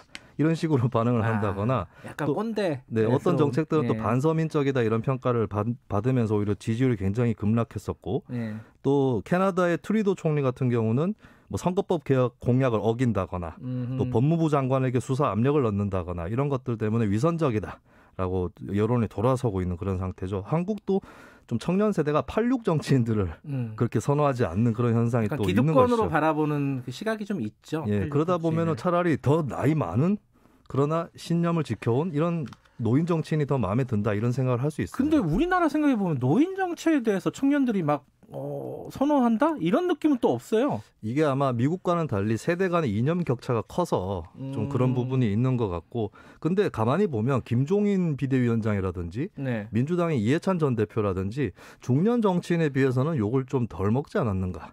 저 할아버지들한테 뭔가 있는 거 아닐까 이런 생각도 좀 심어졌던 것 같고 문화현상으로는 분명히 있어요. 노인에 대한 존경이랄까. 대표적인 게 전 배우들. 여자 배우들 같은 경우는 김혜자 씨라든지 윤여정 씨. 윤여정 씨는 요새 핫하죠. 예, 청년층이나 특히 청년 여성들 사이에서 좀 우러러 볼 수 있는 그런 대상이 또 됐고 신구 씨라든지 최불암 씨도 생각해 보면 좀 옛날 얘기지만 그렇죠. 니들이 개 맛을 알아? 이럴 때 굉장히 청년들이 열광하지 않았습니까? 이건 진짜 안 비슷하네요. 이거는 성대모사가 아닙니다. 나훈아 씨도 얼마 전에 콘서트 했을 때 그 현상도 마찬가지라고 봅니다. 이게 청년층이 노인 정치를 보면은 그 청년층이 어떤 지금 상황이다 이걸 볼 수 있는 거잖아요. 거꾸로 보면은 그렇습니다. 우리 청년 정치, 청년 세대 어떻게 봐야 될까요 앞으로? 그러니까 청년들이 존경하는 노인들이 퇴장할 때 아마 청년들 본인들의 본격적인 정치가 시작이 될 텐데 노인 정치인들이 오랫동안 신념을 간직해온 것 그것뿐만 아니라 그 신념들을 어떻게 현실에서 만들어내고 또 자기가 무엇이다라고 주장하는 것 이상으로 실제로 어떤 결과를 만들기 위해서 노력했는가 이런 노하우들을 청년들이 좀 더 빨리 배운다면 좀 더 이르게 꽃을 피울 수 있지 않을까 이렇게 기대도 해봅니다. 바이든 80살, 샌더슨 80살, 거의 80살, 거의 네네. 80살. 김종인 대표도 거의 비슷한 연배고, 그죠? 그렇죠. 김종인 1940년대 초반. 네. 우리한테 그 노인 정치인들도 앞으로도 계속 많아질 거예요, 점점, 그죠? 일단 고령화가 네. 강해졌기 때문에 그래서 청년 정치랑 어떤 커뮤니케이션을 할 것인지, 소통을 할 것인지 네. 이것도 굉장히 중요한 대목인 것 같습니다. 오늘 여기까지 듣죠. 고맙습니다. 감사합니다. 예, 김수민의 눈이었습니다. 2부는 여기까지 하고요. 3부에서는요. 경제 얘기 좀 해볼까요? LG가 스마트폰 사업을 접는다 그래요. 이거 왜 접을까요? 물론 이제 뭐 잘 안 되니까 접는 건데 왜 안 됐을까? 여기까지 왜 왔는가? 이 얘기 좀 해보고 또 하나가 버스에서 패딩이 끼어갖고 숨진 그 사건 있잖아요. 그 얘기도 좀 해보겠습니다. 일부 지역국에서는 해당 지역 방송 보내드립니다.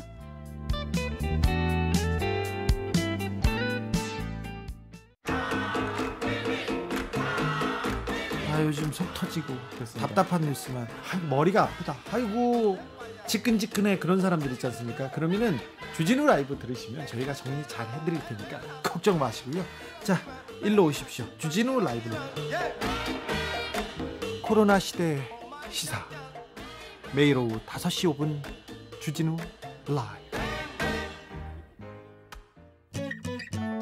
2021년 새해에는 이런 뉴스가 들렸으면 좋겠습니다. 코로나19 신규 확진자 한 달째 영영 기록하고 있습니다. 이번엔 쟁점 법안이 여야 합의로 통과됐습니다. 우리나라 경제 성장률 5%를 달성했습니다. 희망찬 소식을 전하는 그날까지 시사본부가 함께하겠습니다. 평일 낮 12시 20분 오태훈의 시사본부. 지금 시각은 8시 30분입니다. KBS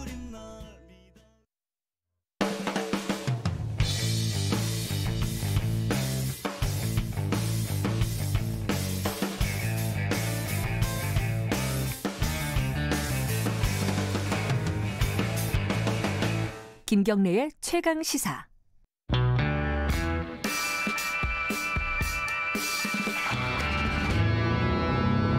더 이상 웨이팅은 없다. 박대기의 고속 경제.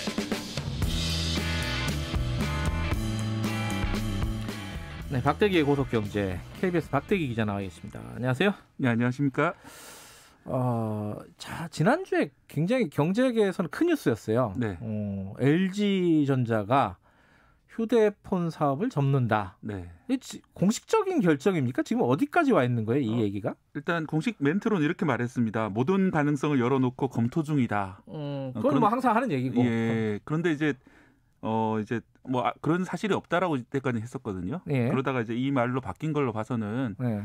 물밑에서 매각 또는 축소 아니면 완전 포기 등을 놓고 현재 검토 중인 상황은 맞는 것 같습니다. 왜냐하면 또 고용은 계속 유지된다고 했거든요. 네. 이 얘기가 나온 게 사실은 이제 이런 소문이 돌면서 내부에서 직원들 네. 사이에서 그러면 우리 고용은 어떻게 되나 걱정이 많이 나왔어요. 네. 그러면서 이제 분위기가 좀 안 좋아지니까 네. 좀 고용 안정은 확실하게 지켜주겠다. 이런 약속을 하는 차원에서 나온 얘기이기 때문에 사실상 매각이나 축소 등이 진행될 거라는 거를 사실상 인정한 그런 발언으로 볼 수 있습니다.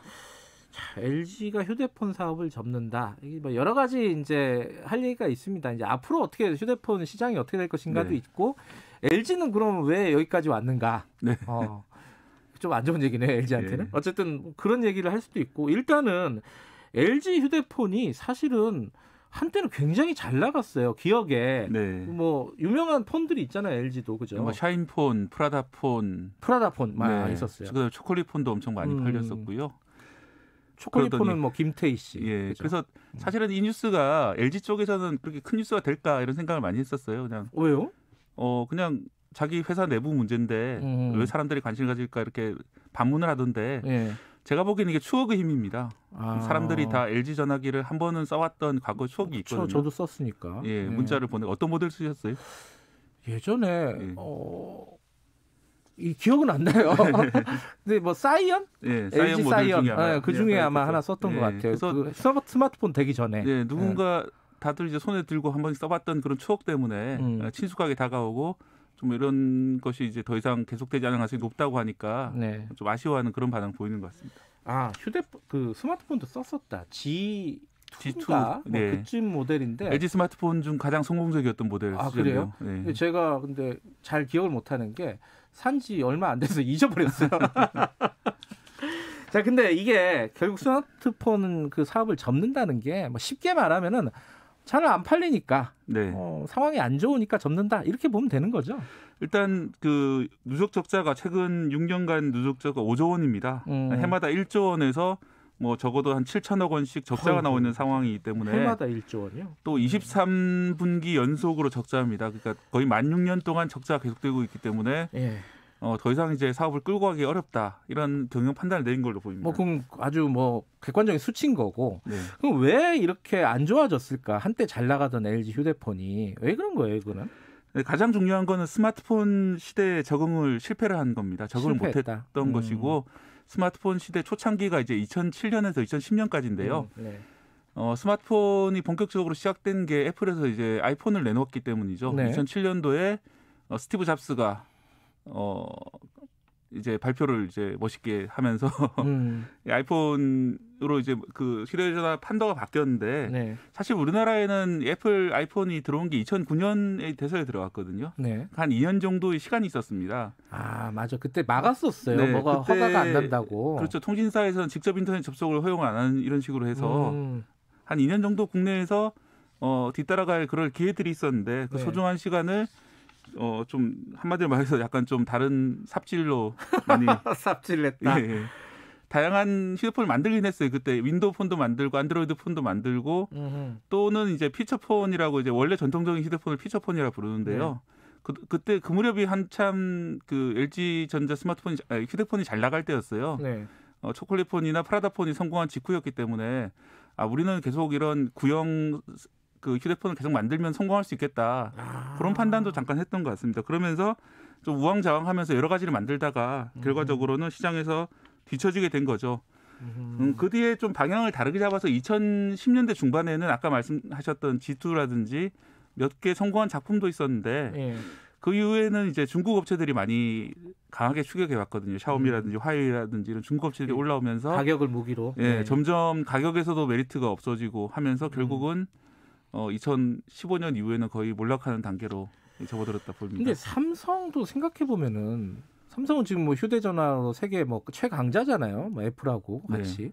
근데 삼성도 초반에는 아까 네. 말씀하신 삽질을 엄청 했었어요. 옴니아라 해서 예. 뭐 옴니아와 쓰레기를 결합한 그런 말까지 나올 정도였는데 정말 최악의 폰이라는 네. 평가를 받았었잖아요. 옴니아 폰 이런 거는. 근데 삼성은 그걸 극복하지 않았습니까? 예, 갤럭시 시리즈 통해 가지고 안드로이드로 방향을 잡고 안드로이드랑 협력을 많이 하면서 어떻게든 이제 나름대로는 극복을 했습니다. 그런데 그 와중에서 탈락했던 거죠, LG가. 그 차이가 삼성과 LG의 차이, 그러니까 LG의 어떤 결정이 조금 늦어졌던 부분들, 네. 우왕좌왕했던 부분, 이건 결국은 CEO의 책임이라고 봐야 되나요? 네, 일단 뭐 그런 얘기가 지금도 많이 나오고 있는데요. 네. 2007년부터 10년까지 CEO였었던 분이 이제 남용 부회장이라는 분인데 네. 회장 비서실 출신입니다. 그리고 이제 글로벌 컨설팅 업체 출신들을 상당히 선호해서 외국인들을 대거 부사장으로 영입하고 했었는데 네. 결국 이제 언어의 장벽이라든지 문화의 장벽 이런 것 때문에 서로 네. 의사통도 잘 안 됐고 그리고 이제 그 큰 방향을 이제 LG전자를 글로벌 마케팅 회사로 만들겠다 이런 정책이 있었는데요. 사실은 LG전자는 어떻게 보면 제조업 기업이었고 튼튼하고 고장 안 나는 걸로 유명했잖아요. 특히 가전은 LG다. 네. 뭐 이건 아직도 남아 있죠. 뭐 네. 예전 그 전자레인지 같은 경우에는 뭐 30년씩 써도 문제가 없다. 뭐 실제로 이런 그래요. 네. 뭐 그런 지금 아주 튼튼한 현장 기술자들이 회사였는데 실제로 LG전자에 나중에 이제 부회장 되신 분들 중에 보면 고졸 엔지니어도 있습니다. 고등학교 졸업하신 엔지니어가 세탁기만 거의 한 30년 만들어서 나중에 부회장까지 승진하신 분이 있는데 장인이군요. 진짜. 네, 그런 사람들이 회사였는데 이렇게 마케팅 회사로 전환하는 그 과정에서 제대로 된 기술적 판단을 못한 게 아니냐 이런 비판이 지금도 나오고 있는 상황입니다. 이게 좀 유명한 사건이었는데 이게 2011년도에 LG 연구원이 회사를 떠나면서 뭐 편지를 뭐 CEO한테 남기고 뭐 이런 일이 있었죠. 네, 그때 당시 이제 언론에 보도도 많이 됐던 네. 사건인데요. CEO한테 이런 이메일을 남겼는데 CEO가 답장을 안 해서 대신에 블로그를 통해서 공개한다 이러면서 남겼던 어떤 글인데 내용이었죠? 자유로운 토론 문화가 너무 없다. 회사 임원들이 판단이라고 하면 아무런 토론 없이 그대로 확정시키는 경우가 많이 있고 또 주인 의식을 가지고 일해나가면서 주인 대접을 안 해주는 문화가 있다. 예를 들어서 화장실 갈 때 슬리퍼를 굳이 못 신게 한다는 것 등등. 실제로는 이제 직원들이 생활을 갖다 통제를 많이 하면서 네. 그러면서도 주인의식을 가지는 게 앞뒤가 안 맞지 않느냐. 근데 이거를 본 많은 사람들은 사실 우리나라 회사들이 상당히 많이 이런 식이다. LG만의 문제이겠느냐. 이런 지적도 있었습니다만 어쨌든 간에 이런 그 혁신에 결국 실패한 거죠. 이런 과정들을 통해서. 대기업들 문화가 그런 뭐 구글이나 애플 이런 문화랑 굉장히 달랐죠, 그죠? 네. 예. 사람만 외국인을 데려올 게 아니라 좀 이런 혁신 문화를 이식을 했었어야 되는데 이런 생각이 듭니다. 저도 화장실 가는데 이게 칫솔을 들고 가잖아요. 네. 그래서 이빨을 이렇게 화장실 가면서 닦으면은 그걸 갖고 되게 뭐라고 하더라고. 그리고 뭐 그런 거 되게 많아요. 저보고 목에 있는 점 빼라고. 네. 아니 회사 다니는데 왜 자꾸 점을 빼라고 하는지. 내친 게 많으신가 보네. 근데 뭐 어쨌든 LG 말고도 다른 스마트폰도 이게 LG의 문제라고 딱 국한시키긴 뭐한 게 예전에 유명했던 예를 들어 노키아 같은 데도 거의 휴대폰 사업은 망하지 않았어요? 네, 사실 노키아가 세계 1위였거든요. 예. 삼성전자가 이제 노키아를 보고 많이 따라가던 그런 상황이었는데 예. 이 스마트폰 전환 시기에 결국 실패를 해서 노키아는 거의 문을 닫는 상황이고요. 네. 뭐 디지털 시대에는 이런 1위가 순식간에 무너지는 경우들이 많이 있습니다. 그리고 모토로라 같은 회사는 네, 사실 휴대폰 산업의 처음부터 나왔던 게 모토로라였거든요. 그렇죠. 그런데 결국 또 거의 망한 거나 다름없이 됐고요. 레이저폰. 그죠. 예. 블랙베리도 한때 인기 끌다가 지금 존재감이 없어졌고 네. 또 국내 업체 중에 펜텍이라는 업체가 있었습니다. 맞아요. 예. 어디 갔어요? 사라졌죠. 사라진 거예요? 예. 그런 식으로 그나마 LG 같은 경우는 이제 다른 가전이 잘 팔려서 버텨왔는데 결국은 스마트폰 시대에 조금 늦게 판단을 하는 바람에 이렇게 실기한 것 같습니다. 근데 지금 얼마 전에 CES인가? 네. 거기서 공개한 건가요? LG가 롤러폰 실제 모습을 처음으로 공개했죠. 한 10초 그죠? 정도. 네. 그거 어떻게 되는 거예요? 안 만드는 거예요, 그러면은? 일단 LG전자 입장은 지금도 개발을 계속 하고 있다고 합니다. 왜냐하면 이제 아직 어떻게 될지 알 수 없는 거니까 만약에 이걸 매각하거나 아예 완전 중단하지 않고 축소를 한다면은 롤러폰은 계속 만들 수도 있거든요. 뭐 그렇게 될 수 있기 때문에 일단은 개발을 계속하고 있다고 합니다. 개발은 계속한다. 네. 근데 이 실제로 만약에 이 사업을 접는다 그러면은 어디다 매각을 하는 거잖아요. 네. 이게 뭐 그냥 다 없애버리는 게 아니라 사갈 데가 있긴 있어요. LG전자 휴대폰이 의외로 미국 시장에서 잘 팔리고 있습니다. 13%, 지금 현재요? 예, 13% 정도 점유율로 3위입니다. 애플, 삼성전자에 뒤어 3위인데 예. 그렇기 때문에 미국 시장에 진출하려고 하는 후발주자들은 상당히 좀 관심을 가질 수가 있고요. 실제로 지금 얘기 나오고 있는 기업 중에는 이제 베트남 최대의 재벌인 빈그룹이라는 곳이 있는데요. 네. 여기서 사갈 수 있다 이런 이야기가 지금 나오고 있고 네. 이게 아직 루머 단계인데요. 아직 이제 명확하게 공식적인 건 아니고 이게 설이네 설. 예. 그밖에 자동차 업체인 폭스바겐도 관심이 있다 이런 얘기가 있습니다. 여기서 왜 폭스바겐이 나오죠? 네가 왜 여기서 나와 이런 거네. 폭스바겐이 이제 전기차 산업으로 진출하려고 하니까 전기차 산업이 이제 자율주행이라든지 그다음에 자동차 안에서의 통신이라든지 이런 것들이 중요하기 때문에 스마트폰도 팔고 또 그걸 이용해서 자동차 여러 가지 서비스도 같이 결합을 하는 식으로 판매를 하지 않을까.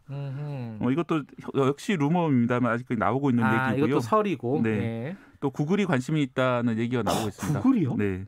만약에 이게 성사되면은 삼성전자가 좀 곤란해지겠죠. 왜냐하면 구글이 안드로이드 진영을 이끌고 있는데 자체 제조 시설을 가지게 된다면은 다른 안드로이드 폰이 좀 약간 문제가 생길 수가 있고 역설적으로 그렇기 때문에 아마 구글이 안 사갈 거라는 얘기도 많이 있습니다. 왜냐하면 구글이 이걸 가져가게 된다면 다른 안드로이드 진영과 척을 지는 셈이 되기 때문에 이거 어떻게 될지 모르겠지만 여러 가지 얘기가 나오는 걸 보니까 분명히 시장에서는 관심이 많은 어떤 사건이다 이렇게 볼 수는 있겠네요. 근데 우리나라 입장에서 생각해 보면은 지금 사실상 삼성하고 애플하고 LG하고 세 개 회사가 휴대폰 시장을 지금 과점하고 있는 상황이잖아요. 그중에 LG가 없어진다는 걸 하긴 좀 뭐하지만 LG가 사업을 접는다 그러면 소비자 입장에서는 이게 좀 문제가 되는 거 아닌가요? 네, 그렇습니다. 이제 일단 애플하고 삼성만 남게 되면은 아무래도 가격 경쟁이나 품질 경쟁을 할 요인이 좀 줄어들게 되겠죠. 그래서 좀 그런 점에서 아쉬운 점이고 좀 더 좋은 제품으로 이렇게 계속 LG가 계속 갔으면 좋았을 텐데 이런 생각이 많이 들어요. 그래서 뿐만 아니라 그 통신사 입장에서도 이제는 그 LG를 통해서 이렇게 나머지들과 협상을 가질 수가 있었는데 네. 삼성과 애플이 더 고자세로 나올 수가 있죠. 통신사 입장에서. 그렇게 되면은 뭐 공시 지원금이라든지 이런 것도 좀 깎일 수도 있고 그런 문제점이 발생할 수 있습니다. 소비자 후생 문제는 이게 조금 심각하게 좀 검토를 해봐야 될 소비자 후생도 문제지만 사실은 이제 부품업체들도 문제입니다. 협력업체들. 네, 휴대폰도 협력업체가 엄청 많거든요. 그럼요. 몇천 개씩 될 텐데. 네. 특히 LG 협력업체들은 LG만 만들고 삼성만 만들고 이런 경우들이 상당히 많이 있습니다. 우리나라 상황에서는. 그렇다면은 이 사업이 외국으로 지금도 이미 많이 해외로 공장을 거의 다 이전했기 때문에 외국으로 가 있긴 하지만 새로운 업체가 인수하게 되더라도 적절하게 일을 승계할 수 있을지 이런 문제들이 남아 있는 상황입니다. 당연히 고용 승계 문제 이런 것들도 심각한 문제 중에 하나일 거고요. 본사는 고용을 승계해 준다고 해도 그런 하청업체까지 승계를 해주는 건 아니기 때문에 그런 문제가 발생할 수 있습니다. 이게 지금 LG 휴대폰 얘기 쭉 했는데 이게 결국은 그 시대의 변화를 기업이 따라갈 수 있느냐, 선도까지는 못하더라도 적절하게 속도를 맞춰서 따라갈 수 있느냐, 이게 핵심인 것 같아요. 특히 LG 같은 경우는 그 전에 이제 프라다폰이라든지 초콜릿폰의 성공 때문에 어떤 성공의 덫이라고 하잖아요. 하나를 성공시키고 나면은 상황이 바뀌었는데도 계속 과거의 성공에 집착하게 되고 그런 점들이 좀 문제였던 것 같고요. 또 LG만의 문제는 아니지만은 기업 문화가 좀 더 창의적이고 수평적인 그런 문화로 바뀌어야 한다 이런 것들을 좀 단적으로 드러내는 사례를 볼 수 있습니다. 휴대폰 시장 얘기를 쭉 했지만은 사실은 자동차 시장도 비슷해요, 그죠? 네, 지금 뭐 전기차로 바뀌고 있는 이때가 또 하나의 그런 스마트폰이 도입되던 데 마찬가지로 또 하나의 그런 상황이 아닌가. 테슬라가 애플하고 자주 비교되잖아요. 그럼 만약에 여기서도 우리나라 제조업체들이 잘못된 판단을 한다면은 물론 이제 그렇게 전기차로 갈지 아니면 생각보다 훨씬 더 오래 모터 시대가 계속될 수도 있습니다. 그런데 그렇죠. 옵션이야 지금 뭐 수소차도 있고. 그런 와중에서 이제 어떤 흐름을 잘못 읽고 판단을 한다면은 상당히 곤란해질 수 있겠다 이런 생각이 듭니다. 그러게요. 지금 자동차 시장, 휴대폰 시장은 이미 이제 게임이 이미 한 10여 년 전에 정리가 돼서 지금 이제 영향이 나타나는 거고 자동차 시장은 지금 막 시작되는 단계 아니겠습니까? 시대의 변화를 잘 좀 따라갔으면 좋겠다. 그게 이제 또 우리한테도 도움이 되는 거니까요. 자, 여기까지 듣겠습니다. 고맙습니다. 네, 고맙습니다. 박대기 기자의 덕후력이 뿜뿜했다는 펠리스님의 말씀이었습니다. 자, KBS 박대기 기자였습니다. 지금 시각은 8시 45분입니다. 이 시각 교통정보입니다. 서울 시내는 꽉 막혀 있었던 구간들이 이제는 몰렸다 풀렸다를 반복하고 있습니다. 그래도 여전히 출근 정체는 길게 자리 잡고 있는데요. 강변북로 구리방면으로 김포대교에서 반포대교까지 1시간 10분을 생각하셔야겠고요. 나란히 가는 올림픽대로 잠실 쪽은 행주대교에서 성산대교까지, 또 여의 하류에서 한강대교까지 밀리고 다시 동작대교에서 청담대교 사이 속도 떨어집니다. 또 북부간선도로는 하월곡에서 신내 나들목까지 양방향으로 어렵습니다. 수도권 제일순환고속도로입니다. 구리에서 판교 쪽으로 구리부터 하남분기점까지 10km 사이에 차들이 많고요. 다시 광암터널 부근에서 송파 부근도 정체가 이어져 있습니다. KBS 교통정보센터에서 김한나였습니다.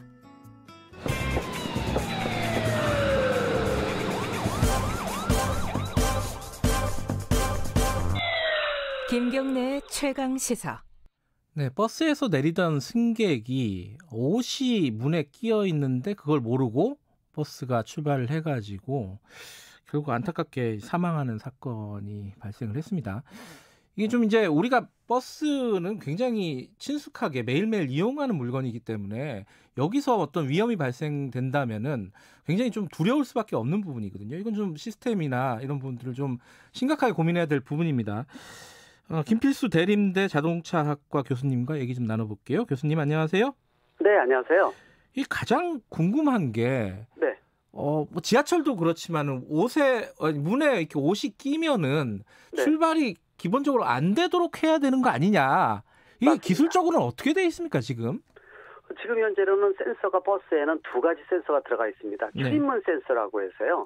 에어가 들어가 있습니다. 에어의 압력이 변하면은 압력이 변한다는 것은 사이에 끼게 되면 압력이 변하거든요. 그러면 소리가 울리게끔 돼 있고요. 그다음에 바닥 센서라고 해서 바닥에서 내리지 않고 탔을 때도 삐 소리가 나는 거 아마 들으셨을 거예요. 맞아요. 그게 바로 이제 바닥에 있는 센서입니다. 이 두 가지 센서가 동시에 동작이 되는데 지금 이번 사고 같은 경우는 안타깝게도 뒷문에 출입문 센서가 없었습니다. 그러니까 예를 들어서 끼었어도 운전자가 제대로 보지 않으면은 그냥 끌려갔다 이렇게 보시면 되기 때문에 네. 이게 예전 차 같은 경우에는 없는 출입문 센서가 없는 경우도 있는데 이번 사고 같은 경우에는 그랬었고요. 또 이번에 사고 난 것이 이 옷이 꼈다든지 긴 패딩이어서 패딩이 꼈다 이렇게 났는데요. 예. 실질적으로는 손이 꼈습니다. 그러니까 사람이 낀 상태로 그냥 끌려갔다고 보시면 될 것 같아요.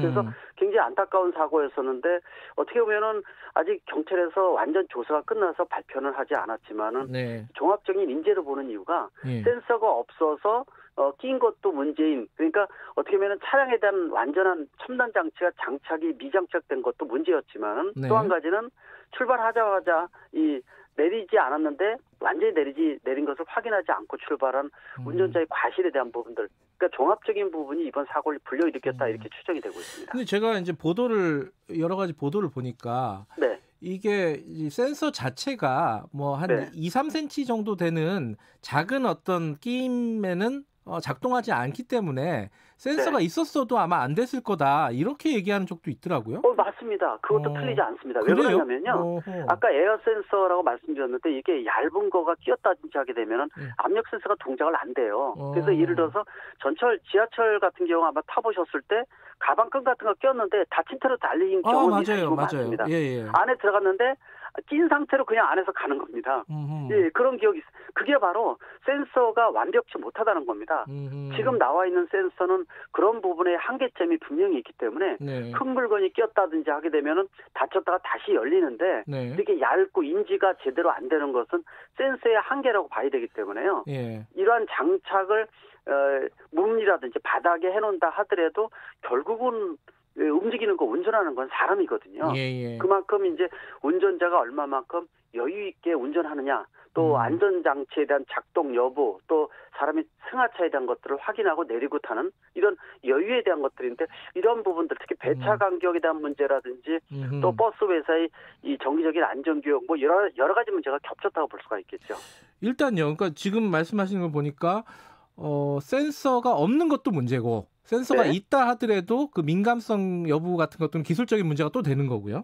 일단 맞습니다. 이번 버스에는 또 센서가 없었다는 말씀이신데 그 없어도 맞습니다. 운행이 가능한 거예요? 지금 가능은 현행법상? 합니다.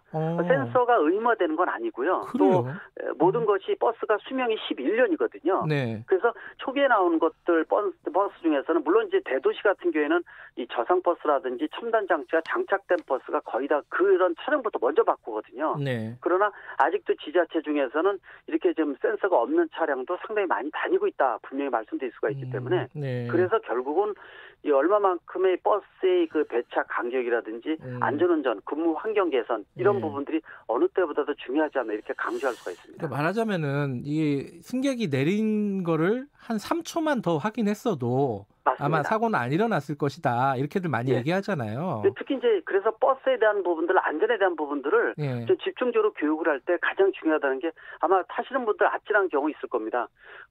완전히 차가 정차하기 전에 먼저 몸을 일으키거든요. 맞아요. 근데 이 완전히 차가 정차된 다음에 고령자도 많기 때문에 그 다음에 일어나는 것이 맞는데 마음이 급한 겁니다.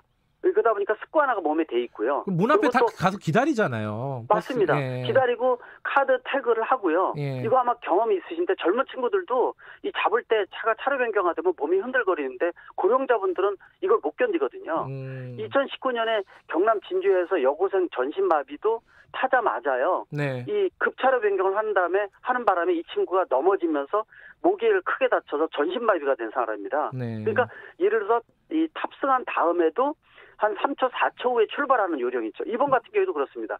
사람이 완전히 내린 걸 확인해야 되는데 손이 아직 끼어 있는데도 불구하고 닫은 버튼을 눌렀다는 거죠. 그러다 보니까 아마 이 버스를 내리실 때 열리자마자 삐 소리 나는 거 느끼실 거예요. 그게 왜 그러냐면요. 기사분들도 습관화돼 있다 보니까 열린 버튼을 누르면서 닫은 버튼을 동시에 누르는 분이 있어요. 맞아요. 닫은 버튼을 누르니까 바닥에 아직 사람이 있으니까 삐 소리가 나는 거거든요. 이걸 한 템포 느리게 해서 3초, 4초만 늦게 문을 닫아도 사고가 발생을 안 하기 때문에 승하차 시 여유 있는 안전 시간에 대한 것들 또 예를 들어서 이 탔을 때는 완전히 앉은 다음에 출발하는 거 그다음에 하차한 다음에도 약 5초 후에 출발하는 거 이런 요령에 대한 것들 몸에 숙지시켜야 되는 게 중요하다고 보고 있습니다. 그러니까 저도 버스를 타보면은 요새는 그렇게까지 하는 분들이 없는데 몇 년 전만 해도 사람들 내릴 때마다 문을 닫는 분이 있어요. 맞습니다. 닫으려고 하다 다시 열어주고 닫으려다 그러니까 그게 근데 버스 기사님이 물론 문제가 있는 거지만은 이게 아까 말씀하신 근무 조건, 배차 간격, 노동 조건, 노동 강도 이런 문제와 연관이 돼 있잖아요. 빨리 배차 구역으로 안 돌아가면은 뭐 페널티가 있다든가 이런 것들이 예전에 문제가 많았었는데 지금도 그런가 봐요. 그래도 굉장히 많습니다. 지금도 그렇다는 얘기입니다. 그리고 이제 예를 들어서 도심지 같이 서울이나 뭐 대구, 뭐 대전 이런 데 큰 대도시들은 준공영제를 도입을 해서 네네. 지자체가 비용을 일부 대면서요. 네. 대면서 관리 감독을 하는 데가 많이 있기 때문에 이런 데 같은 데는 도리어 많이 말씀하신 대로 배차 간격이나 안전운전에 대한 개선이 많이 돼 있습니다. 그러나 전국이 다 돼 있는 건 아니기 때문에 지자체마다 굉장히 열악한 곳이 굉장히 많거든요. 네. 이런 경우에는 지금도 배차 간격이라든지 마음이 급하다는 겁니다. 그러다 보니까 내리는 분들도요. 소리가 나면 불안하고 미리 서서 카드 태그를 하고 그다음에 고령자분들은요 더더욱 아찔한 경우가 굉장히 많이 있거든요. 네. 그런 측면에서 보게 되면은 이 근본적인 이 버스에 대한 대수술이 필요하지 않나. 이거 매년 몇 번씩 사고가 생기는 거는 분명히 문제점이 있다고 말씀드릴 수가 있습니다. 상대적으로 준공영제 같은 경우에는 그나마 좀 낫잖아요. 노동 조건이나 이런 것들이. 훨씬 낫죠. 왜냐하면은 지자체에서 그 적자에 대한 것들에 대한 보상을 좀 해주고요. 또 중요한 것이 필요 없는 노선을 줄이고 또 사람이 많은 지역은 정류장을 늘리고 또 신도시에 버스가 들어가게 하고 이런 효율적인 부분들을 하는 것이 지자체가 그 지원 금액을 결정을 하거든요. 물론 원가 산정에 대한 것들은 지자체마다 굉장히 다양한 특성이 있기 때문에 그걸 고려를 해서 특성을 하는데 준공영제를 잘하는 지자체 같은 경우에는 평가를 수시로 합니다. 그리고 관리 감독을 철저히 함으로 인해서 좀 더 매년 지원해주는 금액이 차별화시켜서 잘하는 데는 많이 주고 못하는 데는 깎고 그러다 보니까 버스 회사에서도 배차 간격부터 안전운전 교육이라든지 또 버스의 첨단화를 개선을 시킨다든지 이런 여러 가지 노력을 기울이는데 어떤 준공영제는 이런 것들이 소홀히 되다 보니까 하나하나 비슷하게 비용만 들어가는 지역도 분명히 있다고 말씀드렸습니다. 그런 지역도 있고. 근데 어쨌든 그걸 못하는 지자체는 돈 때문에 그런 건가요? 맞습니다. 결국은 비용입니다. 지자체 중에서 결국은 자립도, 이 예산의 자립도가 떨어지는 지역 같은 데에서는 비용을 줄 수는 없거든요. 이 비용이라는 것이 그냥 들어가는 거고 이 대중교통수단의 개선, 지자체민들의 환경 개선 또 운행 특성의 개선을 위해서 지원하는 거기 때문에 비용이 자립도가 떨어지는 경우에는 준공영제를 하고 싶어도 못하는 부분이 있기 때문에 상당히 고민사항도 늘어난다고 볼 수가 있습니다. 기술적인 걸로 한 가지 궁금한데요. 교수님 그 아까 그 승객이 손이나 혹은 옷이나 껴가지고 이제 따라서 이렇게 달리는 수밖에 없는 상황이었잖아요. 네네. 그 상황이 백밀러, 그러니까 사이드 미러로 보이나요? 버스에서? 보입니다. 문제는 이제 야간 같은 이번에도 저녁 때 사고가 생겼는데요. 야간 같은 경우에는 사이드 미러를 보더라도 100% 잘 안 보이는 경우도 있습니다. 그러다 보니까 말씀드린 대로 사이드 미러로 보는 건 한계가 있고요. 그래서 이 4초, 5초를 좀 느리게 하라는 것도 말씀드린 이유라고 보고 있고요. 선진국에서는요. 버스에 ISG, 아이들 스톱앤고라고 공회전 제한 장치가 들어간 버스가 많습니다. 그래서 정거장에 쓰면은 엔진이 자동 정지되거든요.